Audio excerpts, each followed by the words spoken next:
where 2 wrist shots, no traffic, both get through your goalie, one off the post, a good shot, one through your goalie, and you said your team sags after that. Is this team losing some belief here when it comes to the goaltending situation? Well, we're waiting. I don't believe so. I think there's been games where our goaltending has been good. Oh, come on! The chances and the amount of chances that we've given up has not helped. So, why must you turn my office into a house of lies? That's not fucking good enough! We're it now. Go back to then. When? Now. I can't. Why? You missed it. When? Just now. When will then be now? Soon. Islanders lines and defense pairings. He starts Barzell, Drouin, and Holmstrom with Schaefer and Pulock. Now Heineman. Cross-ice pass. Score. Bo Horvat for Duclair. Slides it across. Drouin scores. Cara comes across. Now in front. Back out for Horvat. He scores. Keeps it in at the line. Now Miller. Zibanejad shoots. Saved by Sorokin. As Patrick Roy shuffles up his lines, and it pays off as the Rangers are shut out for the 5th time in 7 home games. What the fuck? Up the middle, Zibanejad. Let's the split through. Moves in. Deeks scores! Roll. Lafreniere moving in. Score! I'm Christian Flashman, goalie, Ranger. I'm Chase Kidd, right-wing Predator. Scored only 6 goals in their first 7 games on home ice. Scored 6 tonight and defeat the Nashville Predators 6-0. Those who oppose me shall perish through my agents of destruction. Famine, pestilence, war, and my greatest creation, death. The gold swords my horsemen. Well, we are the 4 Horsemen now, and proud to have an extra member on here now permanently. But welcome back, everybody, to another episode of Big Apple Hockey, where the strangest thing actually happened this week. The New York Rangers won a home game. But let's get started and get our introductions out of the way. I, of course, am your host, Mark Williams. Doesn't matter who I am, because I'm joined by the host of the Final Buzzer, Mr. John Filkowski. When you hold this symbol up in professional wrestling, it means excellence. And I am very happy to welcome to the show an excellent coworker of ours who's collaborated with us many times in the past and is now a full-time member of the team from Full Press Hockey, Mr. Jim Beeringer. What's going on? Absolutely. You got to throw it up. The 4 Horsemen here. It's great to be here officially. I know I've been on the show a lot talking hockey with you guys, trade deadline, free agency, all the fun stuff, drafts. Glad to be a part of it officially here. Devils, we're going to deep dive into them, but, I still smatter around the league a little bit. So glad to be here and rocking and rolling always. There's an Islanders guy here, too. I think Anthony LaRocco is here, too. Hockey News. Hey, he's around here somewhere, too, right? Yes, I am, and glad to have you, Jim. Whether you want to do 4 Horsemen, I'm a New Age wrestling guy, so I'm going to put the ones to the sky for the bloodline, because that's real. Glad to have you, Jim. Collaborated many times in Vegas. Glad to have you aboard, giving us some more in-depth Devils takes. As for the Islanders, Bo Scorbat, as he's affectionately called by Islander fans. What can else you say about the guy? He's just he's on fire, and he's playing like the centerman that the Islanders were thought they were bringing in when they acquired him from the Canucks. So he's been fantastic.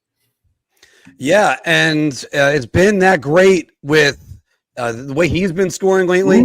We had We had the topic that we were talking about last week, Anthony, that he's going to have his best goal scoring season. And right now he's definitely on track for that. But we're going to be covering that and many more topics. And let's get to the A block once again, brought to you by SeatGeek. Use the promo code Big Apple Hockey, $20 off your first order. So we got the ticker going on right there, and my TV just started to play music. That's always delightful when that happens out of nowhere. And of course, everybody, just remember, Big Apple Hockey trucker hats are available. Click the link down below. It's in the link tree. But we're going to start.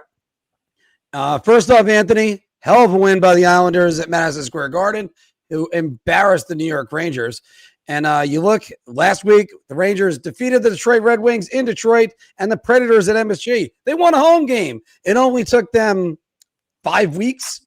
Great job. We're frozen over. And shut out again. So, Filk, the Quad Force, they always debate about there being the fourth triangle in there. Hey, listen, rest in peace, Mongo McMichael. But, I mean, no, this is the 1988 version of the Four Horsemen right here, not the 1996 or 97 versions. Well, Filk, I'll start you off with this one. Which should Ranger fans be focusing on? The wins or that shutout loss at the hands of the Islanders at home? Both. I mean, the wins are good. Detroit's playing decent hockey this year. So this is not the Detroit of years past where you walk into Detroit and you just walk all over them. All right, fine. We'll let you have a little hazing in there, Mark. That's fine. Mark gets hurt on a daily basis. So yeah, do the rock. Bring it. Come on. Oh, I've heard it all. Let's go. Come on. I ref hockey for a living. There's nothing to say that I haven't heard already. Let's go. Come on. I mean, yeah, I'm gonna have to agree with Firestorm here. I think the shutout loss concerns me more because of the sheer lack of energy after the first, I would say, 5 to 10 minutes of that game. They come out flying, and they look really good, as they've done in several games on home ice. And just again, they fold. They fold like a cheap suit after that first goal. It's the sign of mentally flat. And yeah, raise the banner, man. Raise it to the ceiling, to the rafters. Along with Jacquemin, along with Gilbert, along with Messier, along with Graves, along with Howell, Richter, all of them, Leach. Yeah. So, I think the Nashville win, I'm not, crazy about. Yes, it's 6 goals, and it's nice to see 6 goals on Garden Ice. But you let Matthew Wood score a hat trick, and you let up multiple power play goals, for a penalty kill that's been pretty good for most of the year. I think at times they were very sloppy in that game because they had that lead, and it's like they were almost just playing to the lead itself and just not really caring defensively. And I think I got to tell you right now, if you have to ask Mike Sullivan, you put a gun to his head, I don't even think you need to put a gun to his head for him to say this, but I think he was probably not happy about the defensive effort in that game. I think they need to be better than that. I think they need to get back to where they have been defensively in their previous games. And the Islanders game, I mean, they didn't let up a lot of rush chances. They've been pretty good against the rush this year compared to in previous years. But the Islanders capitalized just about on every rush chance they had and made the Rangers look foolish. So I will say that. The one thing I want to take away from everything here is that welcome to the NHL, Gabe Perreault. You finally got your first point. It was on a really nice pass to Alexei Lafreniere to set him up for that goal against Nashville. So I definitely like that. Vincent Trocheck coming back is big for this team, and they've definitely needed that. So there are some guys that have been moved down that we'll talk about a little later that have actually helped the team out by being moved down because I think they were miscast in their roles. But is this the sign of better things to come? Maybe. I mean, having your second line center helps. I don't think he's a world beater by any means, but we'll see what happens going forward. But the last few games overall have been a better look for this team than we've seen so far this season. I'll leave it at that. Anthony, your team is the one that shut him out. So what are your thoughts on where the Rangers stand right now? So my viewpoint on the Rangers hasn't really changed much since we were on last week. I mean, they beat a Red Wings team that's not bad, but they're on the road, which the Rangers have been fantastic on the road. So that win didn't surprise me. Obviously the Islander loss again, being shut out, that should be very concerning. But as Phil kind of alluded to, even though they scored 6 goals at the Garden, they played a really lifeless Nashville Predators team. Like, I know going into the Sharks game when they lost, everyone's saying, oh, if they beat the Sharks, they're going to be in a lot of trouble. But at least the Sharks have a load of young talent, and they're exciting. And look, really, since that win over the Rangers, the Sharks have exploded. This Predators team, for my money, and, Jim kind of had a comment on the Predators the other day on X that I replied to, but I'm really down on the Predators. I think that team might compete for Gavin McKenna. They're just really bad, and they're lifeless right now. Like, I mean, Stamkos looks like he's borderline cooked. I mean, he hasn't been good. Marchessault hasn't been good. Roman Josi, arguably the best player, he's out right now. And if you remember, he had the issue in the offseason with the POTS condition with his heart. And I think his injury right now is unrelated to that, but he's out. He's 35. Like, their best players are aging, and they're just not good right now. So yeah, it's good to see the Rangers score 6 goals. You needed them to get a confidence building win at the Garden. But again, it was a team that I think is one of the worst in the National Hockey League right now. So I'm going to watch for how they compete against the Tampa Bay Lightning tonight, a team that really struggled out of the gate, that is now slowly picking it up. If they can have another big win over the Lightning, then I think you could say, okay, maybe the Rangers are starting to have an upward trajectory. But if the Rangers look bad again against a team that actually has skill and just seems like a step behind, then I think it doesn't really matter what they did against the Predators the other day, because it's just gonna, when they play teams with skill that are fast, they don't compete. So let's just see what happens tonight against the Lightning. But yeah, overall, I think it's a game they needed to win over Nashville. I said to some of my other friends, there's no way they're going to lose to the Predators, and if they did, there was going to be big trouble. And look what happened. They came out and smoked them. So as far as the Islander game, I mean, look, the Islanders, as Phil mentioned, their chances on the rush, the Islanders has kind of reversed course. They're not a team that dumps it in anymore and grinds. They're really good on the rush, and they capitalize a lot of their chances. And as Jim saw against the Devils the other day, and I know we're not on the Islanders yet, but their goals, Horvat was off a rush, 2-on-1, the Barzell overtime, he passed, got ahead of steam, went by, got the puck, and scored. So the Rangers just couldn't really compete with the Islanders' speed off the rush, and they capitalized on every chance they got. So, but that was very concerning to get shut out again against a team that, is a rivalry game where everything goes out the window. They should have played a much better game, and the Islanders really brought it to them. So, I'm curious to see what happens tonight against the Lightning. But I will say it was an encouraging step forward. But again, how much stock can you put in against a win against a Predators team right now? Can I just say before anyone else goes that Jim is now going to challenge Igor Lariano for the title of Professor? I got a lot of nicknames, so I do read. So, well, Professor, go right ahead and give us your thoughts on, should the Rangers be more focused on, or what's more of an indication on their season right now? Those 2 wins or that shutout loss? All right, so I'm going to say this because Phil and Anthony made some great points. I'm going to say this. When San Jose won their first game, I go back to other sports, right? Especially like an individual sport like tennis, right? When you're losing to a guy like 14 times in a row and you finally beat him, you focus in on the 1 win. Forget what happened earlier at home. Focus on the 1 win. Take the 1 win at home and move and build off of that. Forget you got shut out 5 times in the first 7 games. It's all in the past now because you won a game. But try to play that right way. Score on a power play. Keep the young guys together. Keep the lines together. Because again, we've talked about this multiple times when I've been on the show, and we've all mentioned it on Twitter, and we've all interacted with each other that way.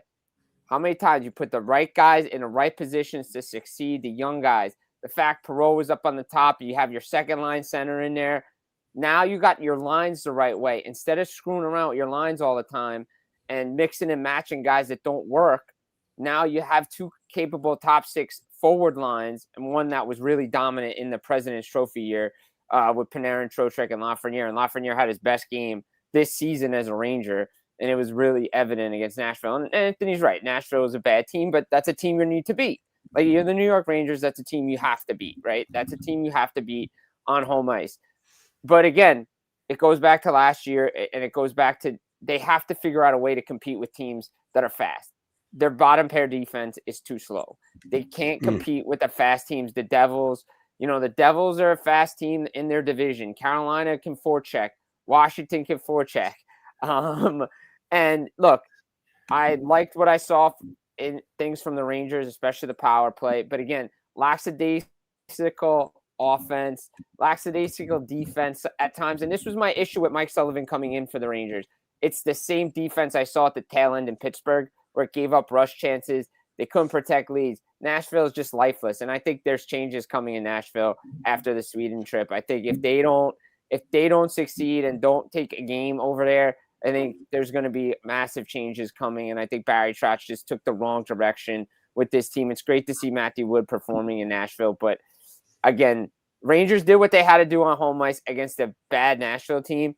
The issue is you can't revert back to what was the first 7 games when you got shut out 5 times. I think the fact you scored some goals, you got some confidence now. And you did it when there weren't as many chances, right? They got frustrated early on in those early games where they got shut out.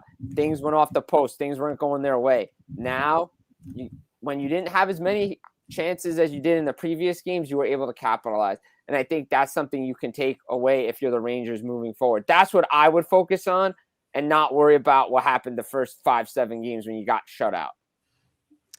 Yeah, Jim. And look, they can focus on the one win. You can focus on Vinny Trocheck coming back. But anybody that plays golf could tell you when you can't hit a good drive and then suddenly you pipe one. I mean, you're talking to it goes 275 yards. You're right down the middle of the fairway. You're thinking to yourself, all I got to do is go up and hit this wedge right onto the green. I got birdie. And then you skull the wedge. It goes 40 feet the other way. And the next thing you know, you're behind a tree. You're totally screwed. So that's where the Rangers are right now because they better get wins on this little mini 2-game road trip that the Islanders would be envious of when we talk about them in a minute and the road trip that they're on. But the Rangers got this game in Tampa tonight.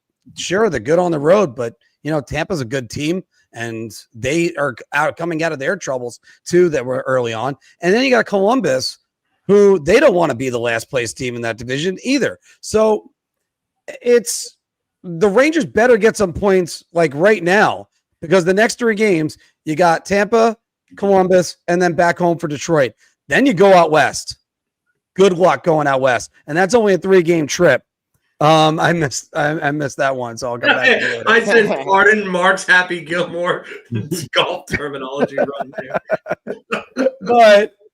But on the other hand, that's because once they go out west, you're going to Vegas, you're going to Utah, and you're going to you're going to Colorado. Good luck getting points, especially the way the Rangers have been playing.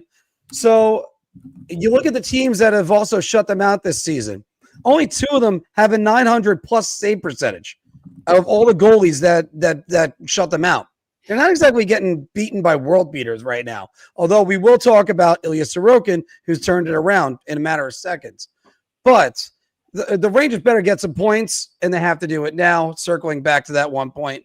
Let's move on, guys. Let's go to the New York Islanders, who began their first 2 games of their 7-game road trip. When you love that, when you're only about like an hour away from your home rink, you have a road trip like that. But then they're going to have the next 5. They're going out west. You're going to Vegas, Utah, Colorado, Dallas, and Detroit. They began the road trip with wins over the Rangers, as we mentioned, the shutout, and the OT winner versus the New Jersey Devils. That would be Jim's New Jersey Devils. Sorry, I should point that way. Anthony, start us off. You're looking at Bo Horvat, tied for second in the NHL in goals, and Ilya Sorokin's numbers are right there. How difficult of a road trip is this could be for the Islanders, or could it be something that could really propel them to greatness this season? I mean, You can answer that question with both ways. I mean, anytime an East team goes out West, it's tough. It's long travel, and what doesn't make it any easier is that you're playing good teams. Vegas is good, Utah's good, obviously Colorado's fantastic. So yeah, it's certainly a tall. It's going to be a tall order, but the Islanders right now, I think they're 4-1-1 in their last 6. They're playing really well. As you've seen throughout this whole season so far, they can score goals. They're a fun team to watch again. And the thing that could turn the tide to make them really dangerous is what you're showing right now is Ilya Sorokin is starting to look like his Vezina caliber self again. And kudos to Matthew Darsh for pushing the right button at the right time and making the change at goalie coach, getting rid of Pierre Greco, who was a Lou Lamoriello guy. And he elevated Sergei Namiovs, who's been working as Bridgeport's goaltending coach, who coached Ilya Sorokin in Russia. So I don't think it's any coincidence that since Namiovs took over, Sorokin has turned his game around. He looks more comfortable in his movements. His rebound control is much better. He's just carrying himself better out there. I think he's got more confidence. And if the Islanders can get this level of goaltending and keep up their scoring ways, I think the Islanders could be a dangerous team. I know we're going to talk about it more in Bar Talk, but after that game against the Devils, I saw an interesting stat that the Islanders are the only team in the NHL that have 8 guys with 10 points or more. So they're getting contributions throughout up and down their whole lineup. Like I said, now if you get the goaltending going on top of that with Sorokin, I think you're going to have a really confident team. But make no mistake about it, though. Bo Horvat is absolutely the team's best player right now. For all the talk of Matthew Schaefer, what he's doing as an 18-year-old is incredible, which it is. Bo Horvat is very much looking the part as the team's number 1 center. Anything he touches right now is gold, essentially. Every time he shoots the puck, it seems like it's ending in the back of the net. He's got great chemistry with Emil Heineman, and he's just playing really, really well right now. I kind of regret last week on the conservative side in Bar Talk, I went with Beer in terms of his high scoring season. Phillips said round, and I wish I could change that now. So did I. He's got 12 goals. I think it's very much a possibility he's going to reach 40 at this point.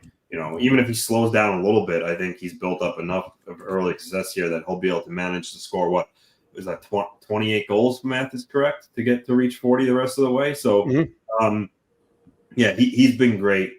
And it's just, it's refreshing to finally see a team that, like I mentioned earlier, does generate off the rush and is becoming more dangerous. Whereas the old, dump and chase and kind of grind teams down in the Barry Trotz officially gone out the window now. Yeah, exactly.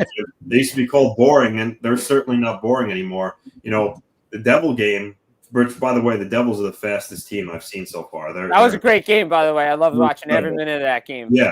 But the Islanders kept up with them. The Islanders played a fast pace too and brought it to them at times as well. So, yeah, right now I think the Islanders are feeling good about themselves. But, tall order starts tomorrow in Vegas, and we'll see what happens. But if they can kick off the western portion of it with another win and be 3-0, I think that's going to bring some even more good feelings into the rest of the road trip. But, can't say enough about Horvat and Schaefer or Sorokin now. And, again, even Palmieri is going. Barzell, Pajot is playing phenomenal contract year. He's been great on that third line with Lee. So, yeah, things are clicking right now. We'll see what happens the rest of the road trip. But if you're an Islander fan, you're happy at this moment. Does this remind you more of like the Doug Waite Islanders? Yeah. When they were scoring and they were fun to watch, and then Trotz comes in, changes everything, and they're boring and they start winning. But it does it not remind you of that point in time where they needed that coach to really reel them in defensively, although they could score a bunch of points? I don't know. That's just what I get. I mean, and I'm with you though. Horvat is tied for 15th in scoring with Troy Terry, Nick Suzuki, Cutter Gauthier, and Sidney Crosby, and Marty Natras, and Matthew Nyes, and Wyatt Johnston. That just kept going on that list, apparently. But look at the names that he's tied with there. Those are some very respectable players. And he's played one less than Crosby, Natchez, Nyes, and Johnston. And those guys are, aside from really Crosby, they're all on better teams. Natchez is on a freaking wagon in Colorado right now. Oh, yeah. Johnston's in Dallas, and they're not far from Colorado, despite Colorado being an absolute freaking house of fire right now. So, I mean, for me, Horvat it looks like the Islanders are winning that trade. And yes, it's easy to be like, okay, hey, it's a small sample size, but this is a guy that we talked about last week. I think he'll finish with 40 goals. I wonder about the shooting percentage, obviously, but I mean, he looks like he's got a shot at 40, a legit shot. I don't know about 50 like Anthony was saying last week, but 40, and you get a 40 goal scorer out of that trade. You won that trade. And the guy that was supposed to be the centerpiece going back in that trade, a guy who was at one point the consensus won for his draft year and fell hard in his draft year due to some personal things. I mean, he hasn't worked out. Nothing else in that deal has really worked out for Vancouver. Yeah, except that first that they flipped to get Roenick. I mean, yeah. I mean, Philip Roenick's been very good for them. So I guess, yes, you could say that's that. one piece. Yeah, but that's one piece of a three-piece trade that hasn't really done much for the Vancouver Canucks. And all right. So, yeah. And not only that, but would you say that one piece has been better than Horvat? I mean, if you look at Horvat and Hronek 1-for-1, I think it's a great. It's a hockey. That's the hockey trade part of it that's been working out good, but the rest of it has not worked out good. Like Ratty is like finding his role as a mid-six kind of guy for them, and their center depth isn't the greatest. So Vancouver's center depth isn't great. Bo Horvat is just becoming the dude that everybody knew he was in Vancouver, and he's doing it on the island. And I saw firsthand, like Monday night, like that first goal he scored again. I have issues with how the Devils played defensively in that game, especially on that goal in the winner. A couple of guys went for a free skate, but that's okay. No, I mean, you watch the goals. I mean, the two guys could have caught Horvat and Barzal, but they're goal scorer goals. Like the first one's a goal scorer goal, and the second one's a goal scorer goal. Like those are two beautiful shots, and there's nothing the goaltender can do about it. But I mean, look, the Islanders are playing really well. Sorokin stole the game on Monday night. Like he stole the game on the road for the Islanders. The Devils were hammering on the power play. The Devils get another power play goal or convert on any of the chances they had in the second and third period. New Jersey's probably 8-0 at home. But Sorokin's turning into the guy again that everybody expected him to be when he signed a contract and thought he would be at the beginning of this year coming off a down year. And I always had the Islanders highly rated entering the season. I thought they finished, between Columbus and the Rangers, like around like 4 or 5-ish in the division, because I was like, what Matthew Darche has done is turn them into an offensive team, because every year, Anthony, you heard the same things. We all heard it. They need goals. They need goals. They need goals. They need to score. You can't, how many times are you going to win game 2-1? Like, you can't do that. No. You need to score some goals. They've figured out a way to score goals. And again, we talk about hockey trades, and it's worked out for both teams. The Dobson trade with Heineman coming back in the 2 first has worked out for the Islanders and the Canadians. And it's a perfect hockey trade for both teams. Heineman has been awesome for them. I was always a high Heineman guy for the Canadians. I thought he was a really good player for them. And the fact that they got that player as part of the deal has been huge. It gives them more depth. Duclair's playing a lot better. Barzal coming off the scratch. And I like the accountability that Matthew Darche has shown with this team. Hey, it doesn't matter who you are. You're late for stuff. Guess what? You're going to get a scratch. And, you come back out. So, look, I like the Islanders, what they're doing. I like Patrick Waugh has adjusted some things a little bit. They're playing a little bit more faster, using their speed to their ability, and they're converting when they need to. And Palmieri in front of the net on a power play. I mean, tough break on the power play goal for the Devils, but hey, right place, right time, because that's where Palmieri scored a lot of his goals with Anaheim and New Jersey before he went to the island. So the Islanders, again, New Jersey's road trip out west through California was big, and they failed miserably. And then they also had to play Colorado as part of it. So didn't help going into Colorado. this is a big road trip for them because if they can sneak a couple points out of this thing, maybe 4, I consider that a win for the Islanders. Well, one thing that was already great for the Islanders before they got on flights. I don't know if you saw the Instagram video of all them getting on the plane. Yeah, so that was hilarious, especially from Matt Barzell saying he's going to be playing cards with the Zizekas' money, or Romanov coming on and saying, "Oh, I'll be watching movies with Ilya." And he's like, Ilya said he's going to be sleeping. No, he's not. And I think that's make the Islanders a little bit more fun to watch this year too, is because like the cloak of Lou is gone, and we're seeing like behind the scenes stuff that's making this team fun and enjoyable to just watch and like follow these guys again. Not to say Lou and his rules, there's a time and a place for that stuff, but I think it was kind of time for an end and a change on the island, and because I think the changes that we've seen under Darsh should have happened a couple of years ago, in my opinion. Yeah, you're right about that, and that's what makes them move together. Filk? Oh, there's definitely somebody that's very happy about the cloak of Lou being gone, especially after some things he said a couple of years back. That would be me.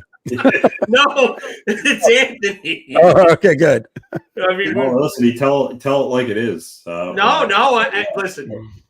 There is something that I will lay out to everybody here. Not that this needs to bear any repeating, because it's been one of our foundations. It is be authentic. Say what you really feel, and say how you see it. Like, if you don't see it a certain way that one of us sees it, say it. Yeah. That's what makes this great, because there's going to be 4 different viewpoints at times. And I like when it comes together and it's a little clash, because we have our own little friggin' Royal Rumble or fatal 4-way match at that point. I love it. There's going to be one that survives and one viewpoint that survives, and every other viewpoint's going over that top rope and onto that floor. But I mean, that's what makes this show great.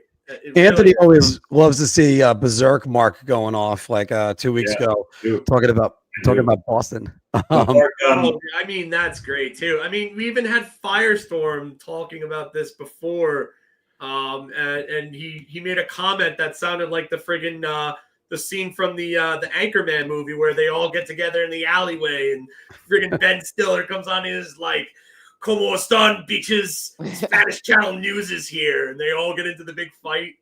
But you look at this 5-game road trip, to borrow the quote from the movie Predator. I wouldn't wish that on a broke dead dog.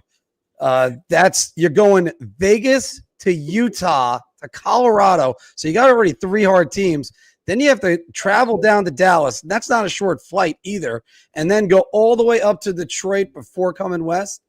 Yikes. I know they're chartered planes, but it's gonna be a daunting trip, and by the end of it, they could either fall behind the 8 ball, or they could just, depending on how they could rise up. And one of the notes I just want to add here also before we eventually move on from the Islanders, Mark, is that Maxim Shabanov he's missed 10 games now because he's been out with an upper body injury. They never said what it was. To me, it smells like a concussion, only because after the last game he played in, they said he was day to day, and then clearly he wasn't. And that kind of, to me, spells concussion, because that's the type of injury that you very much go day by day. I feel like if it was a shoulder, it's a set timeline, they would say it. But anyway, point is, he's flying with the team out west, which means his return is on the horizon. And he had 3 points in 6 games before he went out. So you have a team that's cooking offensively, and now you're going to add a talent like Shabanov back into the lineup. So this team they're going to be good. Their offense is good. I think it's going to keep going. You add him to the lineup.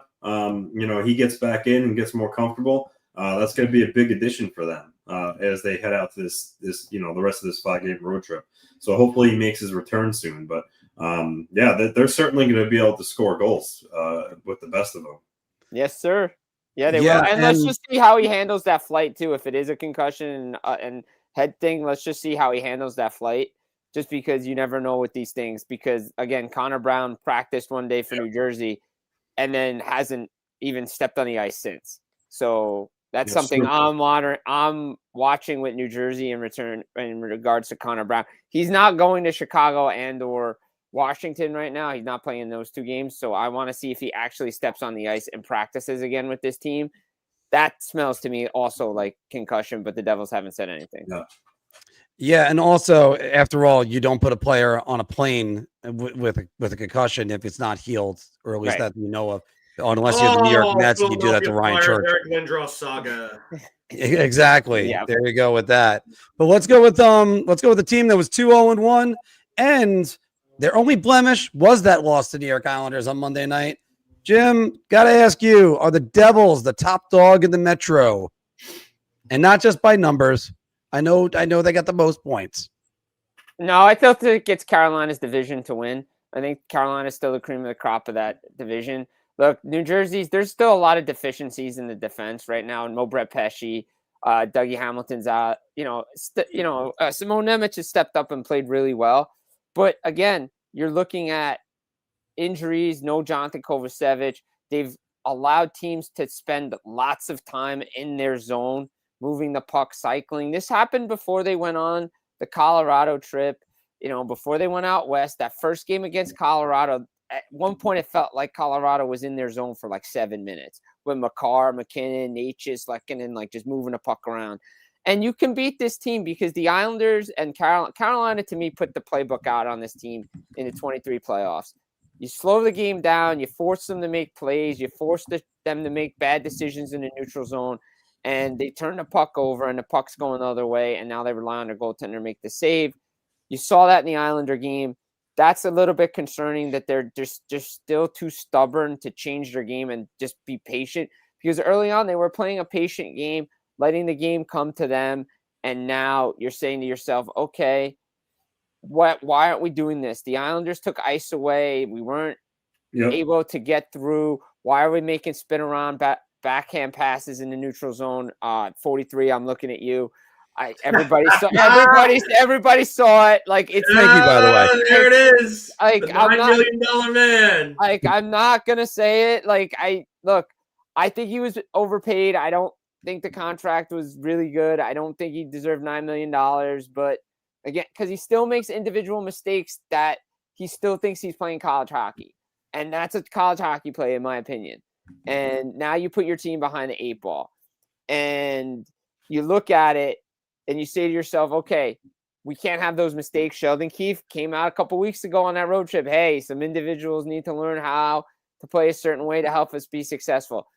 Again, who could he have been talking about? I don't know. The 2 guys that, everybody loves. Yeah, exactly. Look, to me, you can't keep playing catch-up hockey and expect to win. When the team is really playing well, they're in the other end.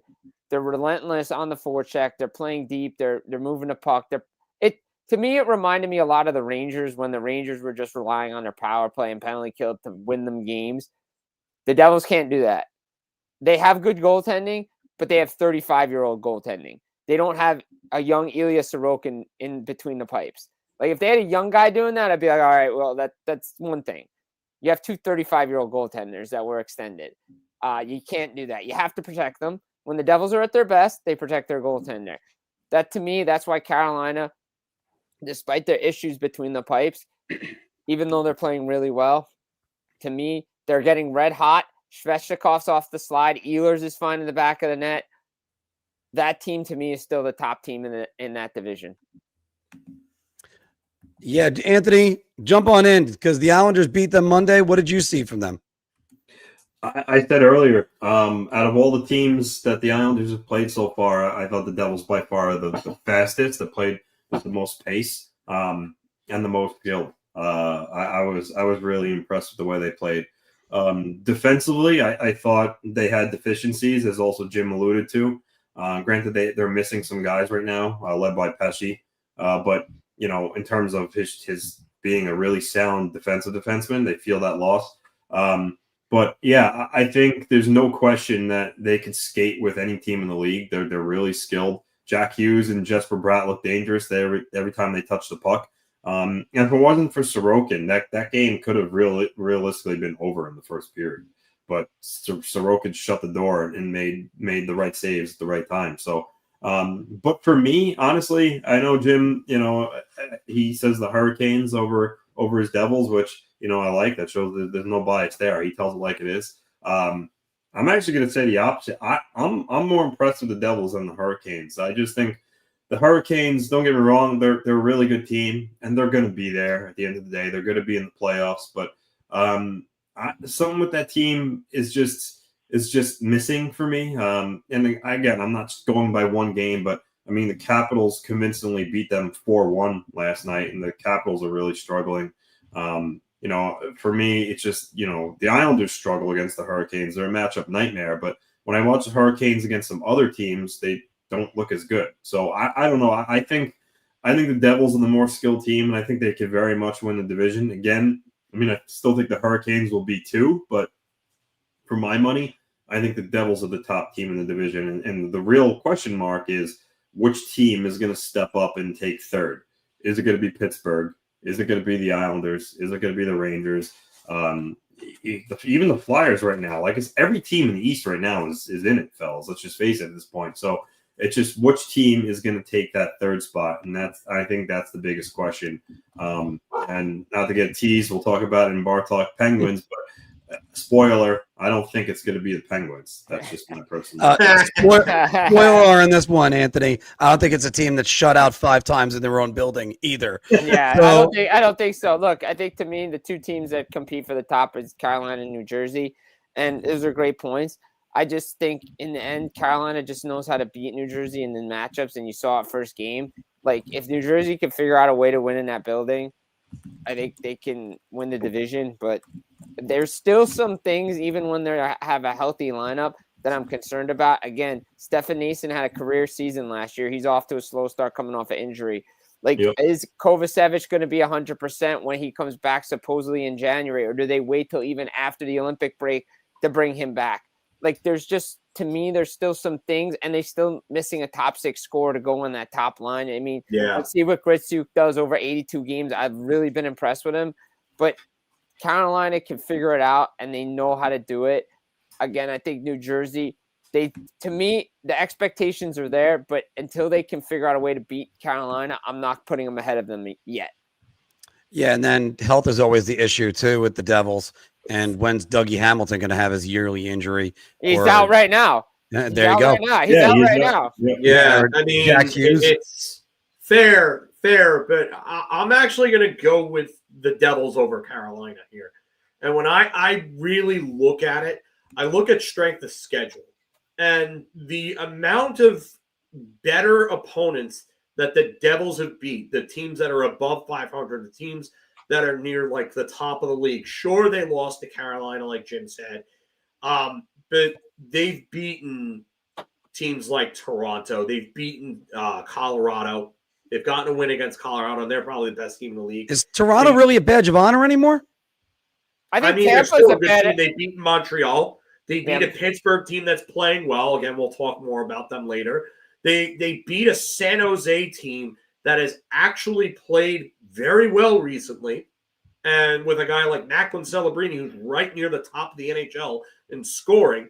But, I mean, I look at Carolina's schedule, and outside of Jersey and maybe Anaheim, who have they beaten? I mean, they've beaten Colorado, too. They beat them in a shootout. It's I just think after that... the Whalers beat the Nordiques in the shootout. Let's get that right. All right, fine. The Whalers beat the Nordiques in a shootout. Doesn't count. Doesn't count. It's like a false finish in wrestling. Yeah. But I think the Devils are a deeper offensive team. It comes down to goaltending and defense and health. I mean, is Hamilton going to get back and be effective? Well, we don't even. It's a lower body injury. He's out at least a week. We'll see if he's out longer, because the diagnosis I got wasn't that great. But they're trying to get second opinions on things. Yeah, and that's a problem. If he's out again, and he's out again long term, that could be a big problem. I mean, you talked about Gritsuk and the way that he's looked. I have a mutual on Twitter that's a huge Gritsuk fan and has been clamoring for like 2 years for him to come over now. So he's very happy with the way Gritsuk looks. And he's ready to come over now. Yeah, like and he looks he's good. ready. He looks good.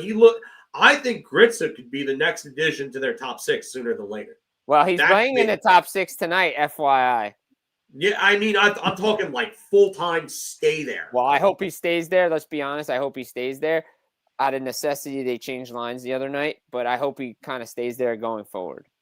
Yeah, and just to get back to the goaltending point, I mean, yeah, you could talk about Markstrom and his up and down years, and you know how I feel about Markstrom. Yeah, I know. I call him Mr. Leap Year. Every other year, you get a good year or a bad year out of him.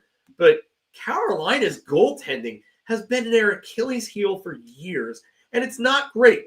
Is their best goaltender right now Brandon Bussey? I mean, the Long Island native. Anderson hasn't been that good. 3 goals against, .892 save percentage. Kochetkov has their best goals against in their save percentage and their 1 shutout against the Rangers. So, I mean, really, you trust their goaltending? I think I might trust Markstrom more than those 3. And that's not saying a whole lot because my level of trust in Markstrom is not very, very high. Oh, it's been more of the offense for Carolina in the playoffs and Eastern Conference Final than their goaltending because their goaltending actually is really good in the playoffs. The conference finals? You mean they get there and then they do what in the conference finals? Nothing. Trophy? Nothing. They do nothing. They're a nothing. nothing team in the conference finals. Sorry, they Nothing. get smoked every time they're there. They do nothing. Well, I mean, to be fair. Yeah, the Devils got the lead on the points right now, but you have to go with that. It's Carolina's because Carolina does this. They always start out slow too.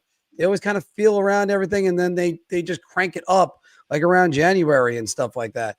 This is where you got to see if the Devils could stay healthy, and at the end of Carolina can do that again. Did they make the right personnel decisions? I'm still not sold on Keandre Miller. The last time I saw him on the ice, he had 2 giveaways versus Vegas that led to goals. So, I mean, there was the post that Filk shared about a fan saying, "Oh, thank you for Keandre Miller." Like, hold on a minute, buddy. You're in for some dark days ahead where you don't know what you're gonna get out of him. So it's just one of those things. Just wait. Did they make the right decisions? Is Nikishin the right move for defense? If the Devils are healthy, the biggest star right there is Jack Hughes. And then Jack Hughes, can he finally get to a 100-point season? That's another thing that could help them. So I think it's going to bear it out. I don't know if the Devils are the top dog just yet, so we won't be doing any woofs at the moment. But I'll get there. Woof, woof, woof. But I mean, Buzz, your girlfriend. Woof. Woof. Buzz, your girlfriend. Woof.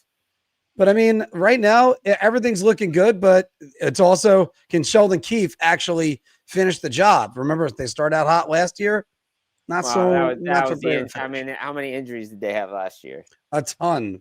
Yeah. That's why teams that have injuries always have to answer that question.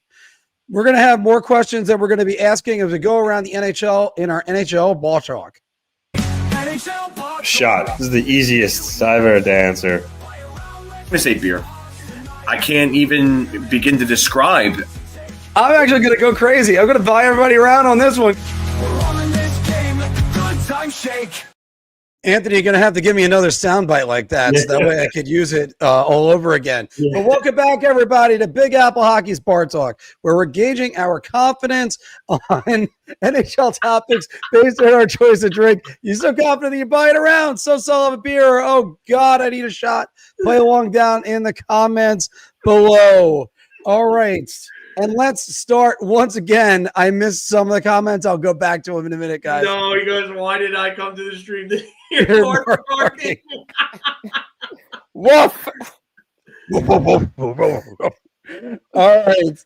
This was not a reference to the British Bulldog Davey Boy Smith, by the way, guys. That was smart barking. By the way, shout out British Bulldogs. Great tag team. Oh, one of the best of all time. Top 5 for me. Well, we're going to start off first with the New York Rangers and Will Cooley. His last 8 games, just under a point per game, 3 goals, 4 assists. and really seems to be coming out of that lull that he started the season with. Will Cooley should remain on the third line for the Rangers. Where's the Blake Griffin jersey when I need it? It's a fucking layup. It's an absolute layup. Get the damn hoop. Yeah, listen, they tried to put him in a top 6 role, and they thought that he was going to be the guy that succeeded Kreider as the next power forward there. And I was high on him too. But this is just a layup. He's not ready yet. I still think he needs some work on his skating. I think the hands are not the greatest, but I think there's a very good middle 6 player here. Mm-hmm. And I think this third line that they had together was great. Keep that line together and let them go. Just let them do their thing and let them all just kind of go out there and just play worry-free hockey. There's nothing wrong with that. Don't fix what's not broken. He's a fit there. And if by some reason, some way, he forces his way, he goes full John Cena, basic thugonomics, I'm untouchable, but I'm forcing you to feel me, and he has to be in the top 6, then put him in the top 6. But just leave him there. Jim, do you agree with that? Should be on the third line still? Oh, put the hoop up. Let's go. Yes, he's got it. He's got it. Come on. Put the hoop up. Let's go. Come on. Easy. Look, he looked great the other night with Noah Laba. I like that third line. I like how they're balancing out both sides of the wings there. I think that's where Cooley needs to be. I think sometimes you just let him find a role. If it's a role on the third line, that's perfect for him. Yeah, they tried it. But again, if they had tried it and their second line center was healthy, maybe it works out. But we don't know because, hey, you had injuries to begin the year. Now everybody's slotted the right way. Yeah, keep them there. Perfect. Anthony, am I keeping the hoop up for you? Yeah, Mark, what are you thinking with this? This is so wrong. What are you doing? Like, he's not a fourth line player. He's more talented than that. And I mean, he could probably play in the top 6 in a pinch, but I think he's going to be a prototypical middle 6 forward, a guy that could score 20 goals, plays with jam. So where else are you going to put him then? It's the third line, Mario. This is around. Yeah, people. This is definitely around, and thanks, Anthony. I can now use that for next week. Getting a new Bar Talk intro in, but I mean, this is one of those things I can't help but point out and just say, the guy that he replaced is Chris Kreider, and Chris Kreider wasn't even a first line guy right away. It took him several years in order to be a first line guy. So it's just a matter of whether or not he's ready. And also, I'm not sure. Don't worry, guys. This is just the first one. This is just the first one. There we go. I love it. How much of the dunk contest have I missed? No, this is Jordan versus Dominique Wilkins in 1988. And it's not even close. Foul line. But let me also just say one thing that's kind of damning. They don't exactly have playmaking centers. And I don't know whatever happened to Mika Zibanejad. He's not so much of a playmaker. But then you also had JT Miller, who he was with, and that really didn't work that well. So it's just a matter of he plays better when he's with guys like Noah Laba. So why not just leave him with that? And maybe, who knows, he develops into a top 6 forward and get more points. Because if he had 10 points and there was 7 more of his teammates that had 10 points, they would be on the New York Islanders, of course. The Islanders lead the NHL with the most 10-point players. They have 8 of them. And right now, they are tied for the 10th best offense in the NHL with 53 goals, tied with the New Jersey Devils. So, Anthony, of course, just as the dogs start barking, the Islanders will finish with a top 10 offense. And since Anthony can't answer it, Jim, why don't you start it off? I will go. I'll go round on this. I don't know if I want to get the hoop out yet because I'm still writing that novel. Everybody, this is a long season. I just joined this, so we got time to write that novel. But it's a round for me. Look, go back to when Seattle and Nashville made the playoffs. If you look at their goal scoring depth, they had about 10 to 15 guys, about 15 or more points, 20 or more points. They had their goal scorers down the line, 10 plus goal scorers, 15 plus goal scorers. If the Islanders are going to get that, they're going to be a top 10 offense, and that's how they're going to carry themselves into the playoffs by playing good D and Sorokin. Yeah, round for me, top 10 offense. Phil, do you think they're going to be a top 10 offense?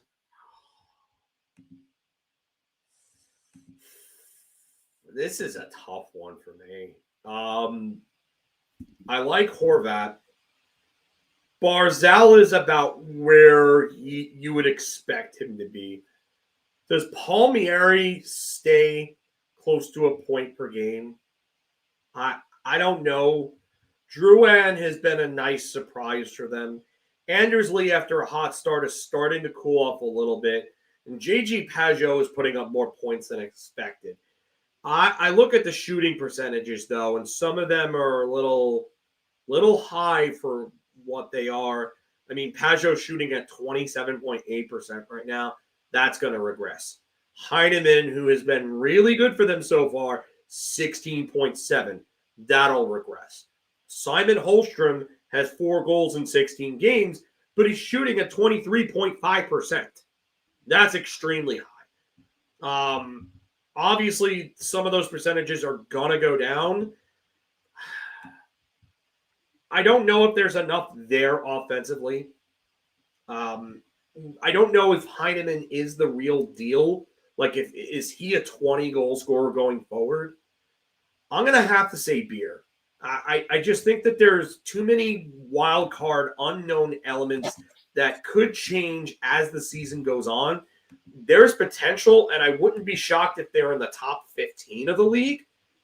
But I don't know if that's capable of being sustained. I mean, maybe Anthony could go into a little more detail about some of that, but I think that it might be tough for them to sustain some of these levels of production. Well, before I throw it down to Anthony real quick and give my own answer later, but let me just remind you this. Heineman had a 15.5 shooting percentage when he had 10 goals last year. So that is one thing that kind of fair. Again, I mean, I look at the shot totals for a guy like that, and they weren't extremely high.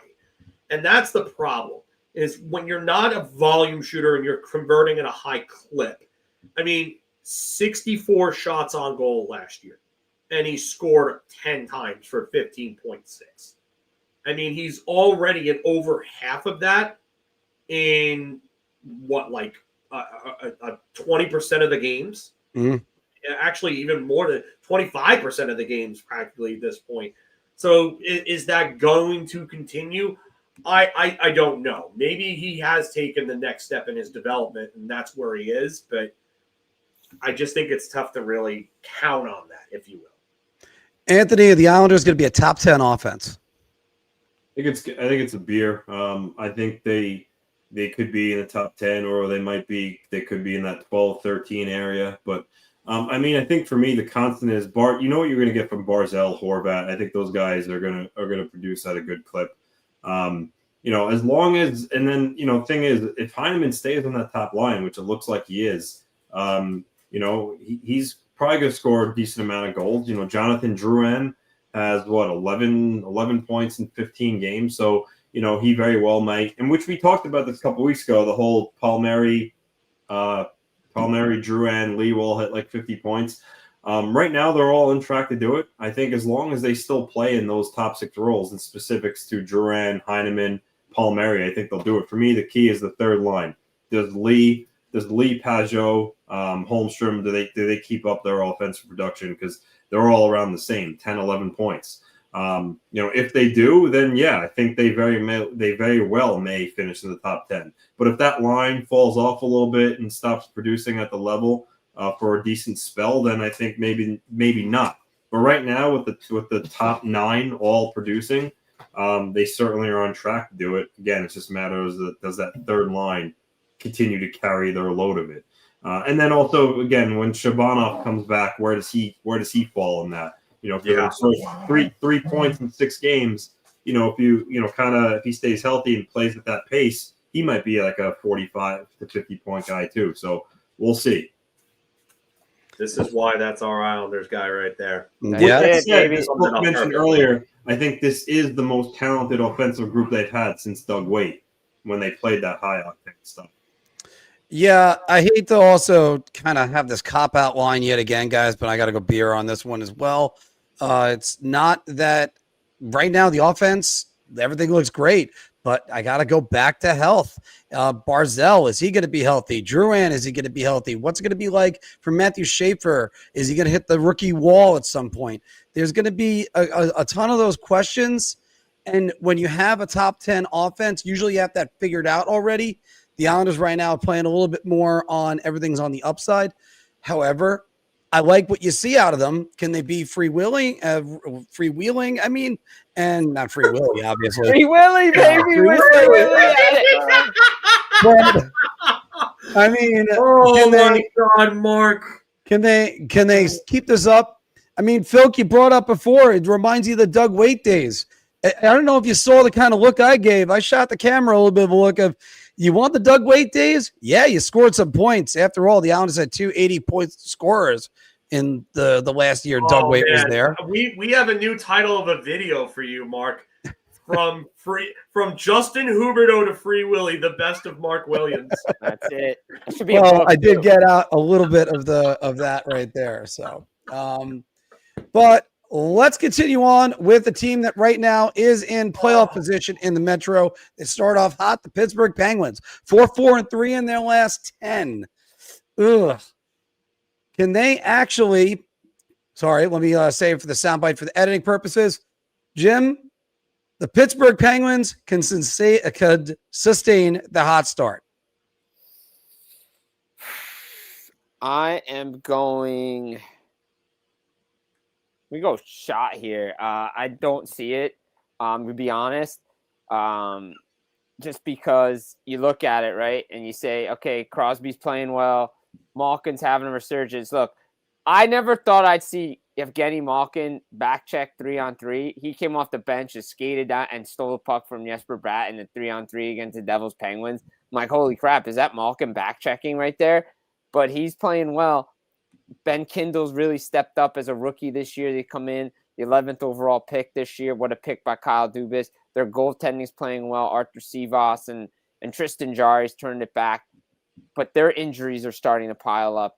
Has one of their big guys, Ryan Rust, is out of the lineup. He's a goal scorer. Like Ricard Raquel. Well, Rust is there. Raquel's out.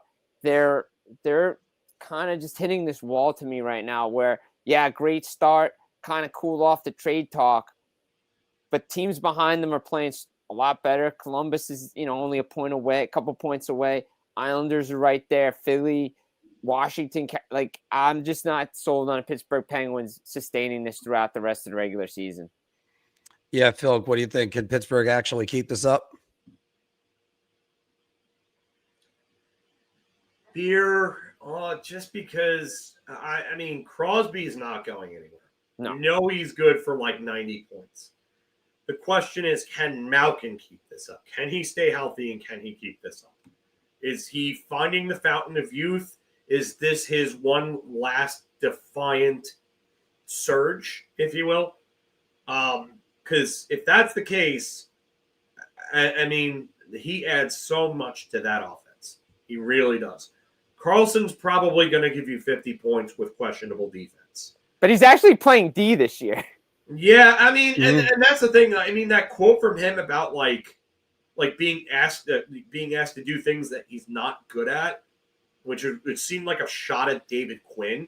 You ask me, especially after the Ryan Spooner comments on the Cam and Strick podcast from like 4 or 5 years back. whatever it was. I really think that Carlson found something defensively. Not that he's great, but he's at least passable at this point. But it really depends on Malkin. Malkin's the real key figure there because there's a second play driver in that offense that really drives the rest of the offense that can move everybody down and boost everybody up at the same time.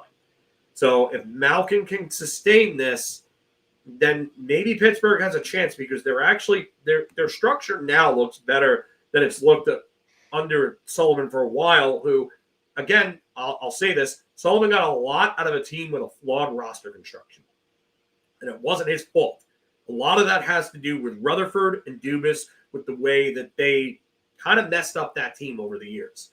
So when it looks like guys like, Letang, Chris Letang's got only 8 points in 17 games. This is a guy that was good for 55 to 60 points a year. Ben Kindle, like you said, has been impressive as a rookie.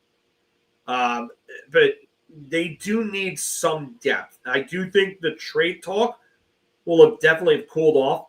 Justin Brazeau having 12 points in 12 games. Who saw that coming? Is this another Pascal Dupuis situation or someone like that where they're elevated and they're scoring because they're playing with guys like that? But if you can get those guys to come in, those depth guys, and produce to that level while playing with these superstar players, generational talents in Malkin and Crosby, then maybe there's a chance. Maybe Pittsburgh goes and makes a move. Listen, I'm going to say Beard just because, but maybe there is a chance here as long as Malkin stays healthy. I'm going to go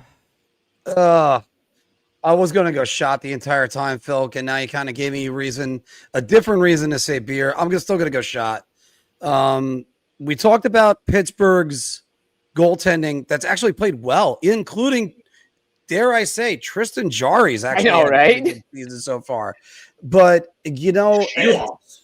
Sheeloff. Can I just say this real quick? More surprising. Let me just say this, Mark, before you finish your thought. Think about that going to be a steal by Pittsburgh, given the health concerns again in Vancouver for Thatcher Demko. Yes.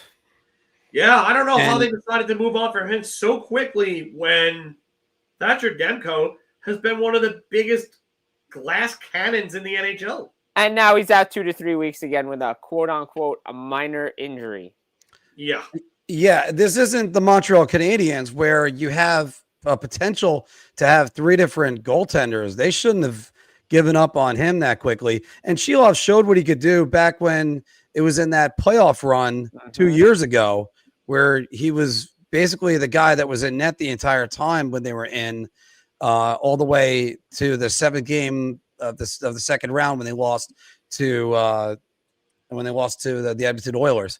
But the fact that both of them have over a .910 save percentage, by the way, I believe that's a better save percentage than both Igor Shesterkin and Ilya Sorokin right now. And, there's still the chance, but I got to go shot because I got to do it for the full season. And Jarry has not been that goalie for a long time.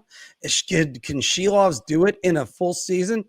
There's a jump, it seems to me, I think, when you get to 25 to 30 games and then you have to play more and you get and the weight of the team is on you and you start to feel it when you start playing 35, 40, 50 games, even 60, dare I say.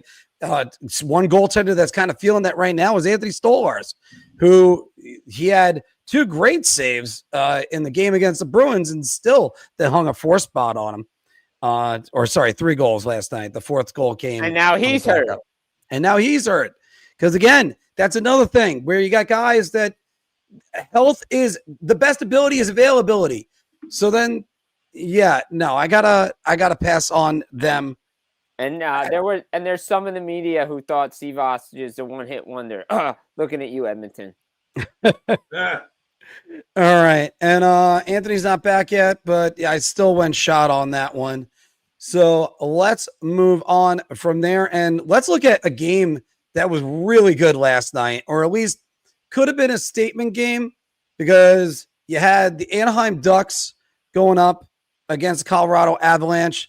I put up that there was a battle of division leaders. I just wanted to see if there's still both. Yeah, they're both leading their divisions. I'm sorry.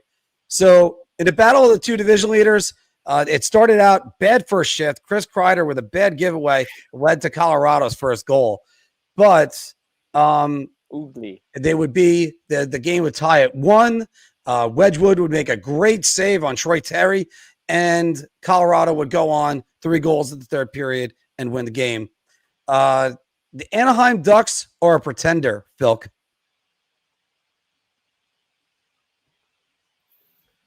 I'm going to say shot. I look at that team up and down, and there is just so much talent. And, I mean, Leo Carlsson is right near the top of the NHL in scoring. Like, he is number 2 in the league behind Nathan McKinnon. Then it's a 6-point gap, which is incredible, just to show you how good Nathan McKinnon is. But he is number 2 in the league. And this is what now, his 4th season? Third season. And he's breaking out. Like, we're starting to see the Fedorov light comparisons coming to pass. And that was the guy that I looked at when I saw him play as a prospect. A Swedish version Fedorov light. Just smooth, great on both sides of the puck. Some of the clips that have been going around about him on X or Twitter. Sorry, I don't like referring to it as X. No. I think it's stupid. But dumb. Stupid. Kofi Kingston reference there. But 26 points out of Leo Carlsson, second in the league. We talked about Cutter Gauthier last week. 11 goals, 20 points in 16 games. Troy Terry, 5 goals, 20 points in 16 games. Chris Kreider, Cy Young Award winner. 9 goals, 12 points in 12 games. 9-3. I mean, Jacob Trouba's got 11 points right now in 16 games. Beckett Seneca. I mean, he's really starting to break out as a rookie. More on him later on our pickup segment. Yeah, we'll talk about him more. But, I mean, it's just – and not only that, but they've got arguably a top 3 coach of all time in Joel Quenneville coaching them. I mean, I'm not going to talk about the stuff in Chicago. Obviously, we've gone – that's been gone over a million times. But if we're talking about coaching, pure coaching, Quenneville's one of the best ever. So I don't think this team is going anywhere but up. He came in at the right time. He was the right guy for the job. And this team is going to be an absolute monster going forward. I guarantee you right now, Mason McTavish and his camp are very happy that they got that contract and decided to sign when they did, because if he would have left for another team and this team took off, he would have had some buyer's remorse on that. All right. And Jim, are the Ducks a pretender? Yeah, I'm debating between beer and shot on this because I'm just not sure where I want to lean, but I think I'm going to go shot just because the way you look at it. You got to give Greg Cronin credit for what he's done, right? He laid the foundation for what happened. Mm-hmm. He's laid the foundation for how they're playing defensively. Joel Quenneville's taken it to the next step. I think they've shown they can compete in this division. They've taken advantage of slow starts by other teams in the division. But to me, I think if Leo Carlsson's going to continue to play like this, tied for the second in the league with points with Macklin Celebrini and just behind Nate Dogg up in Colorado, they have a lot of good pieces. Let's not forget about Jackson Lacombe on the back end, Mityukov, and Lucas Dostal, Peter Mrazek are playing well between the pipes. Pat Verbeek believed his team was a playoff team. Again, they took that big jump last year, 21-point jump from 56 points up to 80. ish points. Then now the next step is getting into the playoffs. I think there's some teams that they can. Kings, they're road warriors, but they're not a home team. Let's see what Edmonton can do. I don't think I can fully say pretender. I think they can compete for a playoff spot and finally get in. And I think they're making believers out of me right now. I believe. I'm a believer in them. So I'm gonna go shot on them being a pretender. Yeah. Believer. I was, although in the middle of this, I got the Foo Fighters Pretender song stuck in my head, but they're not pretenders. You look at their last 5 games, by the way, they beat New Jersey 4-1. They beat Florida 7-3. They beat Dallas 7-5 in Dallas, 4-3 win in overtime in Vegas. That was in Vegas. They beat Winnipeg at home, and then you go to Colorado, which is the wagon of all wagons. Like, you beat Colorado, you get an eye opener, and as Jim, as you've seen, you beat Colorado, and then you play them quickly right after that. You might take a whooping the next game. I mean, Colorado put up a 9 spot on Edmonton, so I mean, yeah, that, and you thought they were going to go for 2 at one point. Yeah, but this team is there. You mentioned Leo Carlson. You mentioned Jackson Lacombe. You guys mentioned a lot of guys, including Joe Quenneville, who deserves a whole lot of respect. Ranger fans that are saying, "Oh, I can't believe Kreider and Strome and everybody." Oh, stop! It's Joel Quenneville is the one that's having the number one effect on all this. But the last piece, Lucas Dostal. I mean, he is just playing incredible right now. Yeah. He's got. Well, sorry, I went to Jacob Dobish for a second, but that's the wrong number. Dobish has been playing well too. So Dobish has been playing well. Wrong team, but still. Dobish been playing well though. But Dostal has been every bit the goaltender that you think is going to be their franchise going forward for years, especially now that John Gibson has finally moved on and in Detroit. Not that Gibson was asking to move on either, but I think, this team's going to have some staying power up there for a while, especially while Edmonton's still struggling. And there are still teams in the Pacific that are kind of figuring it out right now, like LA, that's getting right back in there. LA. All right. We still don't have Anthony for a little bit, but let's stay with one of Dostal's countrymen. Dostal's Czech, right? Actually, think about it. Czech. Yeah. He's okay, Czech. good. So He'll be the starting goaltender for the Czechia at the Olympics. Well, I mean, it's either him or Dobish. So one of the two. It's one of the two. I think it'll be Dostal because he did win the Czechs the World Championships one year. Yeah, that's true. But moving on to his countrymen. Oh wait, Pastrnak is Slovakian? No, he's not. All right, thanks, Anthony. Oh, that's Anthony messing with you. Yeah. Okay, yeah. Anthony got you. Damn you, Anthony. Yeah. Anthony. He did change that up on me right there. Yeah, I thought he was Czechia. Anyway, but David Pastrnak scored his 400 and 401st goal last night in the win against the Toronto Maple Leafs. But Phil, we'll start with you because we know the guy below us is going to have some comments on this. Pastrnak is the 3rd best Czechian player in NHL history. Well, third best Czech born, I think would have been the words to use. But yeah, we're going to change that to Czech born. Yeah, I'm gonna have to go around here, and I know that the guy below me might advocate for somebody that played for his team for a very long time, and there's an argument to it, but I just think that David Pastrnak is a lot closer to the best player in his league at his time than Patrick Elias was. Hasek and then Hedl. I like that. That's funny. But obviously your 1 and 2 are Yager and Hasek. Like, you want to call 1A, 1B, those are your guys. But I think Pastrnak scoring 401 goals and 855 points in only 774 games, I think he's already there. And the fact that he's scored 3 100-point seasons in a row, and 2 of them on not great teams in terms of roster construction after the Patrice Bergeron retirement after the 2023 season. So for me, this is a guy that just – he's an incredible talent. Like, I just think that he's there.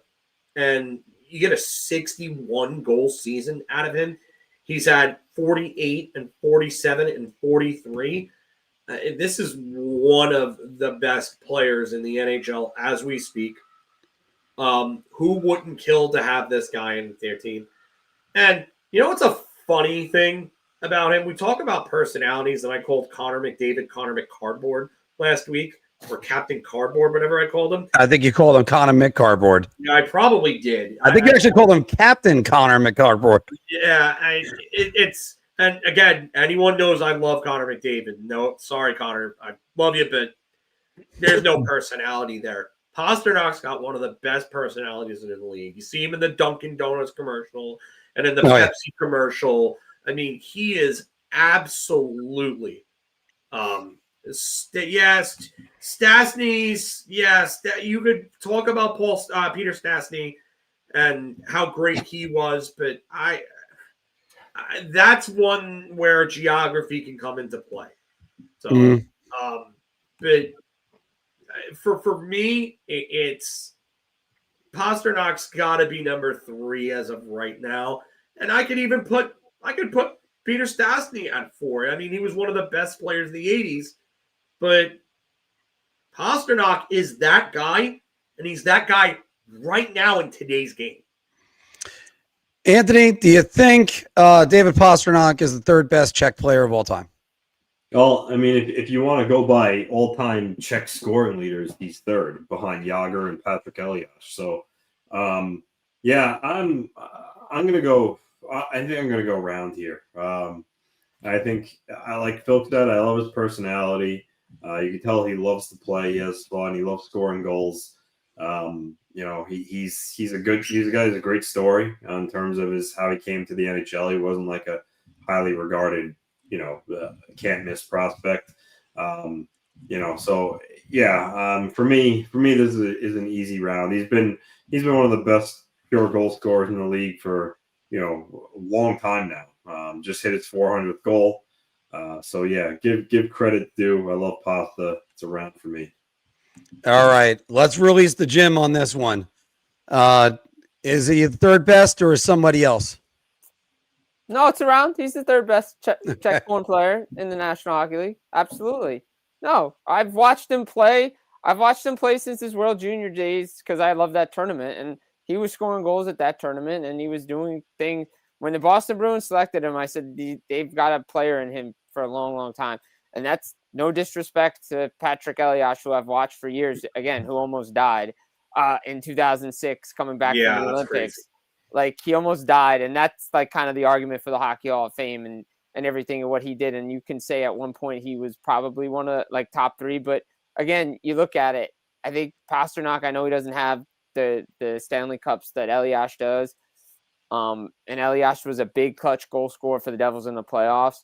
I just look at what Pasternak's done, his ability to just change games and stuff. Look, Elias did it too. But, I mean, Elias is top 5 for me. But I think I could put Pastrnak and Jágr and Hasek ahead of him. And that's no disrespect to Patty. I love him.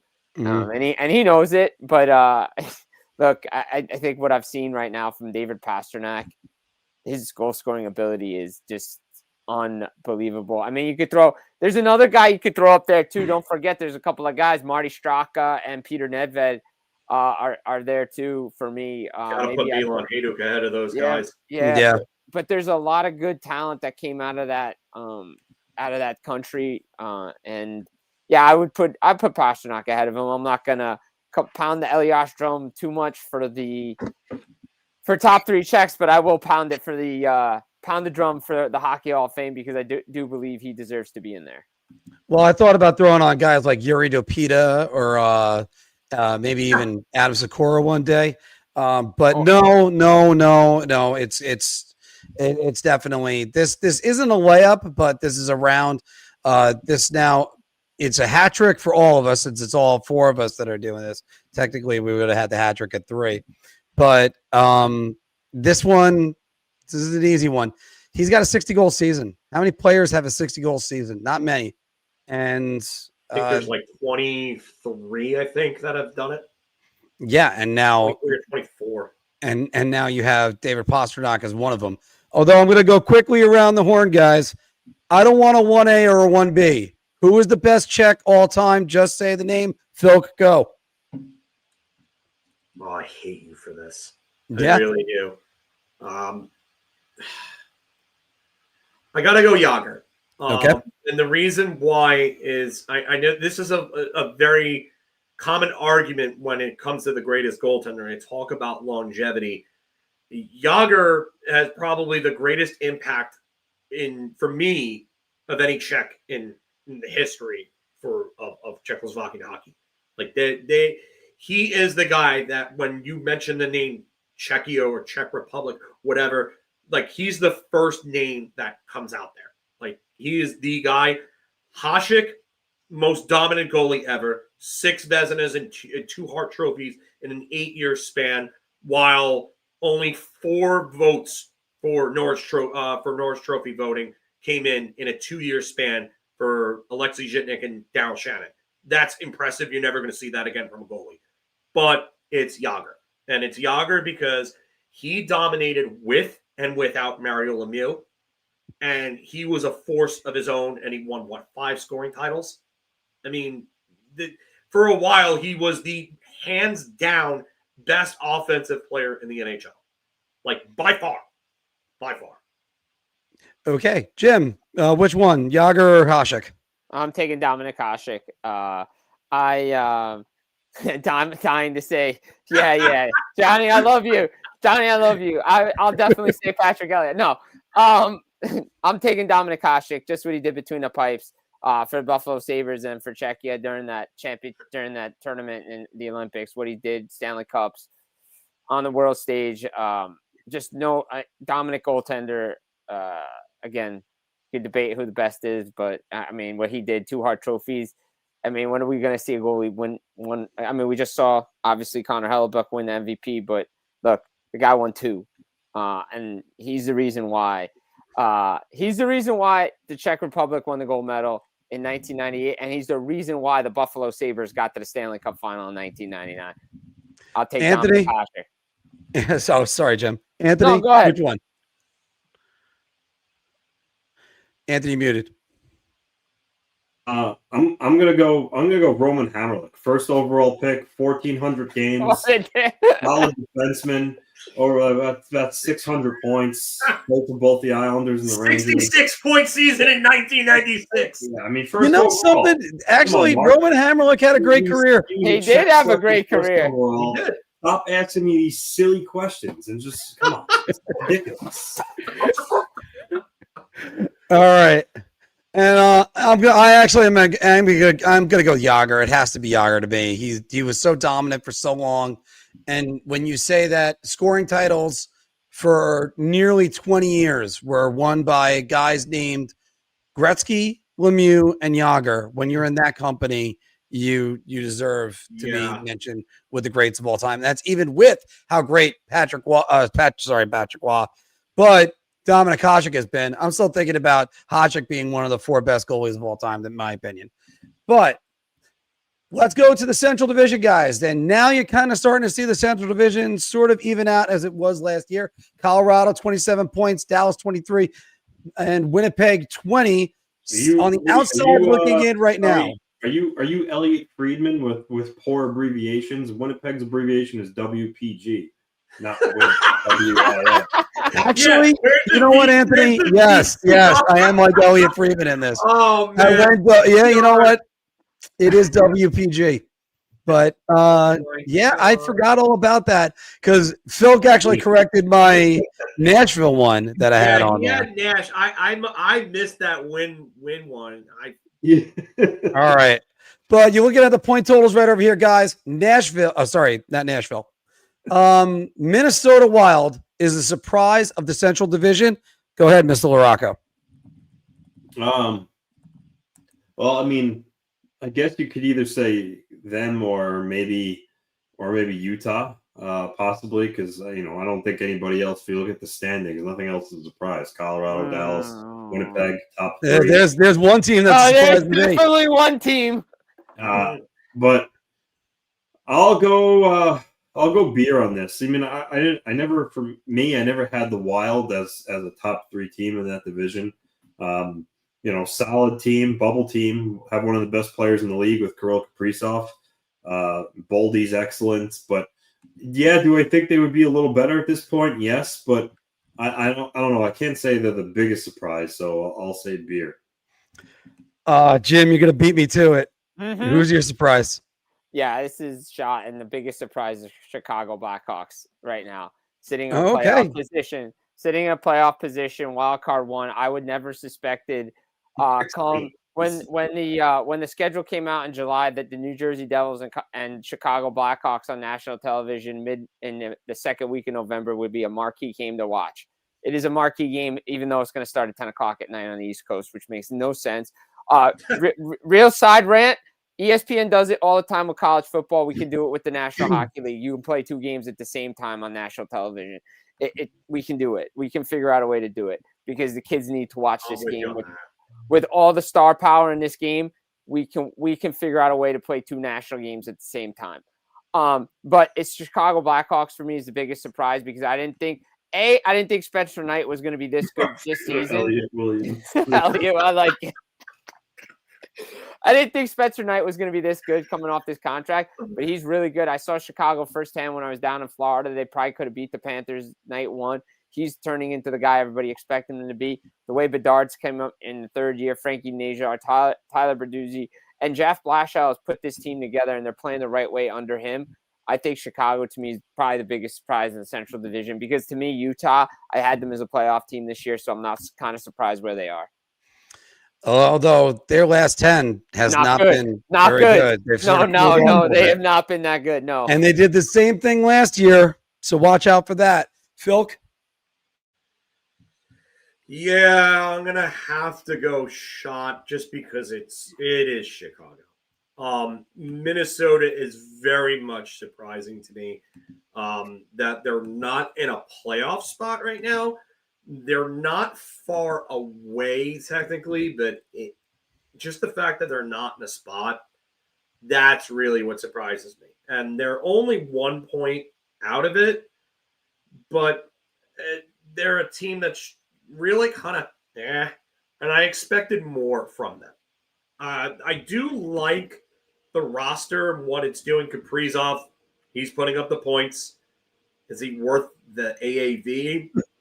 Not really. I mean, you want more than 22 in 18 games from a guy that just signed a $17 million deal. Matt Boldy's been a story. 18 points in 18 games, 9 goals, 9 assists. Marcus Johansson being near a point per game. Who had that on their 2025 bingo card? I didn't. A lot of people. Nope. Marco Rossi's been kind of disappointing. 13 points in 17 games. I thought he would be a little closer to a point per game or a point per game. Joel Eriksson, ex-reliable. Zeev Boyum looks like he's in the Calder discussion, which we'll get to more of that might in a have little called bit. him their dark horse for the Calder. Mm-hmm. I don't ever like to give myself pats on the back, but I will for that one. But they've got a team, and I expected more from them. The biggest disappointment for me with Minnesota, Philip Gustafsson. What's going on there, buddy? Like, what are we even doing here with an .896 save percentage and a .309 goals against? Like, sorry, but that's got to be way better. And it will be. It will be by the end of the year. He's definitely somebody that I think is too good to be playing at that level. That's going to change. But there's an extremely, I don't know why you're so low on Dallas. Two Cats. I've seen you in the chats talking about Dallas for like the last half hour, and calling them frauds and disappointment? Like, are you second in the division? I mean, yeah, they're now second in the division. They were last week. Now they're up. Now they're up with second in the division. So I mean, Colorado's an absolute wagon, and that's the only reason why they're not first in their division. Yeah, so, it's the same team. It's the same top 3 teams that were the top 3 teams last year. They're just, fighting for spots now. Exactly. Yeah, Winnipeg, the regression to be expected, obviously, without Nikolai Ehlers and some of their other guys. But I mean, to me, it's Minnesota is a disappointing surprise. But yeah, it's got to be Chicago. It just what they're doing with that roster is incredible. Bertuzzi's almost a point per game. Burakovsky's almost a point per game. Teuvo Teravainen really hasn't even gotten going yet. Ryan Donato is having another decent year. He could put up another 30-goal, 60-point season. Frankie Nazar's cooled off after a hot start. He had like 11 points in 11 games. Now, I don't think he's registered one in his last few. But, I mean, Artem Levshunov, like 9 points in 15 games, no goals, but 9 assists. I mean, is he taking that next step? Alex Vlasic's one of the most underrated defensemen in the league, logs tough minutes, and plays very well against everybody's top lines. They've got pieces there. And Bedard, 25 points in 16 games, and the next closest player is 9 points behind him. You know what that reminds me of, Anthony? A guy that you love, and the way that he played in his first year with the Washington Capitals, Alexander Ovechkin, and how he outscored Dinas Zubris by almost 50 points. Yikes. That's what Connor Bedard is doing right now. Well, I'm going to go completely the opposite direction from everyone here. I was afraid Jim was going to say it, but I got to go shot. The biggest surprise of the Central, oh my God, the St. Louis Blues are horrible. That team, you don't know what you're getting out of them on a daily basis. The goaltenders can't stop a beach ball from a 5-year-old right now. Like it's unbelievable. Like, make a save, guys. And you know what? Where's Rob Thomas, who finished the season strong last year? Where's Jordan Binnington, who finished the season strong? They were the best record in the NHL after the Four Nations, and they barely have as many wins as they had losses after the Four Nations last year. Like, that was just they like flipped the script. You thought Jim Montgomery, like what happened? I mean, they're playing like they were before he got there. So no, it's for me, it's St. Louis. I can't see another team. The biggest point of St. Louis is, with all the rumors out there about guys, how many times can you threaten to trade players and have it pay off? At some point, you got to make a move. How many times is Jordan Kyrou's name going to come up in the rumor mill? Right, exactly. And Braden Shen and Pavel Buchnevich and Jordan Binnington and Hofer and all these guys. Like, at some point, been a disappointment. At some point, the deck of cards run out with the aces up in the hole, because you did it in 2019. You won a cup. You did it last year to get into the playoffs and go to Game 7 and lose by a goal. And now we're doing it again. And his name was out there all summer. St. Louis, something's up in the water over there in St. Louis right now. And it's not the coach, because Montgomery can coach. So it's not the coach. Yeah. And it's just Kyrou's getting up there. He's not there yet with Jacob Chikrin and John Gibson and even Jack Eichel in the trade rumors that were swirling around. And he's a 30-goal scorer. Yeah. But he was hearing it because of what happened, the way him and Berube ended.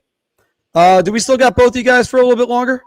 Through Pick Ems segment. What is that next? Yeah. Yeah, I can stay through that. Then I gotta get to my house chores. I'm gonna be heading out in about 5 minutes. All right, let's get to it, guys. We're gonna go to the Pick Ems. I've got a gut feeling. You want me to do 2 things? Yeah, well, that's just like your opinion, man. Now shoot! All right, welcome to Big Apple Hockey's Pick Ems, where we're gonna give you a couple choices and make sure that you have to pick something. Can't just be a beer. But Anthony, we're gonna move one of these up because I am very interested in what your thinking on this is, and that's put your top 3 Rookie of the Year nominees in order, starting with you, Anthony. Starting with the winner. Yeah, go. You go 3-1. 3-1. All right. I will go with 3. I'll do Zeev Boom on Minnesota. 2, I'll go Ivan Demidov, and 1, I'll do Matthew Schaefer. I know Schaefer's not the leader in rookie points anymore, but he's close, and what he's doing as an 18-year-old on top of being a defenseman is just unworldly. So I go Schaefer, Demidov. All right. Jim, who do you think? Yeah, so I pretty much have the same 3 guys, but obviously because I do some things up in Montreal and I watch a lot of games, I'm going Demidov, Schaefer, Bouillon. I think that to me, and again, if I'm gonna go add a couple of guys, just for top 5, I know we're supposed to give 3, but give 5. Matthew Wood and Bennett Seneca are guys to watch in this race too for rookie, because they could throw some monkey wrenches in here. But I'm going Demidov, just the way he's been playing this year. Playmaker, special talent, changes the game for them on a power play. Electric, what he can do. Again, it's just unbelievable. And nothing against Schaefer. I see him and watched him firsthand the other night. What he's doing as defenseman, ridiculous at 18 years old. But again, for me, both guys, let's see what we can do over 82 games. But yeah, I'm going Demidov 1. Filk? I'm got the same 3 as Anthony. I debated with Bouillon and Beckett Seneca just because I love what Seneca's doing in Anaheim. But Bouillon is playing some very, very tough minutes in Minnesota. He's on their power play. I gotta go with Bouillon over Seneca there. Demidov, the scoring, yes, he's now the rookie scoring leader, and he's somewhat close to a point per game, 13 and 16. That might even improve. But for me, what Schaefer is doing is more impressive as a defenseman. I think that he's number 2 in goals from rookies, tied for it. He's number 2 in points. And to me, I think he has a greater impact on the game overall than Demidov does. And I think once Schaefer really gets going, if that power play could get going, those points are going to come up for Schaefer, because he's going to be the guy. He's a zone entry monster. He's a zone exit monster too. I mean, if you ever need a guy to get the hell out of the zone with the puck, whether by skating or passing, it's Matthew Schaefer right now for me. Like, if we're talking about young defensemen. So what he's doing at 18 years old, or barely 18. He's, again, barely 18. I mean, he could be Alice Cooper saying, I'm 18 right now if he wanted to. Guys, 18. He was 10 days away from being eligible for the 2026 draft. Yeah, and that's the craziest part about this. Not only that, but he missed so much of his draft year with injuries. Yeah. That sustained at the World Juniors. So for me, what he's doing is just more impressive. It's going to be a tough race, but if I had to end it right now, I got to go with Schaefer over Demidov. I'm actually going to go a little bit off the board from everybody, because I am going to go at number 3, and I think barely at number 3 for me. The guy that was shocked where he was drafted, Jim, you were there with us in the building, and Beckett Seneca was what like, a reaction. What a reaction. That was the best. That might be the best reaction I've seen a draftee have in a long time. He was shocked that Verbeek went up there and took him. And everybody else going, what's Pat Verbeek doing? Now Verbeek looks like a genius for taking him. He's up there with the league leaders in scoring, and he just keeps on scoring, and he's doing it with Carlson, I believe, is his centerman. And it's been incredible what he's been doing. I give it to him over, and I'm saying that I'm going with Demidov over him, because Demidov, I think, has got the better supporting cast, who's already had a lot of pressure taken off of him from last year. You talk about young guys that are making the jump. I think it's a little bit different after you establish yourself that you have to make sure you prove that you're there. That's just what I think with that. Sort of like how a sequel has to be better than the original. But it also still can get credit from the original's movie anyway. And number one's Matthew Schaefer. Matthew Schaefer, he's just been everything for the Islanders, and he's playing 22 minutes a game. Like that's incredible. And as Filk said, you want to get out of the zone. Matthew Schaefer gets you out of the zone, and he's been a hell of a player offensively speaking. I thought the Islanders were going to bring him along slowly. Nope. Boom. Throw him right in with the Sharks. And speaking of the Sharks, baby, Blackhawks are in playoff position right now. Who had that on their bingo card? So, Jim, I'll start with you. Which team will finish higher, the Blackhawks or the Sharks? Why you guys do this for me? It's like the question I got when I was on Ron Peterson's show about which New York football team would have more wins. Like, and I said neither. Who finishes higher? I'm going to take the upside of the Sharks more than I'm going to take the upside of the Blackhawks. As much as I like the Blackhawks and I tuned them up pretty good, I built them up. Nice little run for the Blackhawks. I'm gonna take the Sharks. I like Macklin Celebrini, Will Smith. Their defense is coming together. Kurashev's there, and Askarov. Remember, they traded for Askarov I believe it was last summer. Not this past, I remember the previous one from Nashville. Again, Barry Trotz, Nashville. What are we doing? Like, how many young guys are we just going to give away for like nothing? Like, seriously, what are we doing, Nashville? But I think San Jose, they're getting their goaltending established. I like what Warsofsky's done. I think San Jose will just beat out the Blackhawks, but it's only going to be like a couple points. Filk, who do you think is going to finish higher? I'm going to go with the Blackhawks. I like San Jose's roster, and I love Macklin Celebrini and Will Smith, and they have top end talent up there already. They're going to be a very, very good team, but I have questions about their defense. I mean, Dmitry Orlov, that's your best defenseman?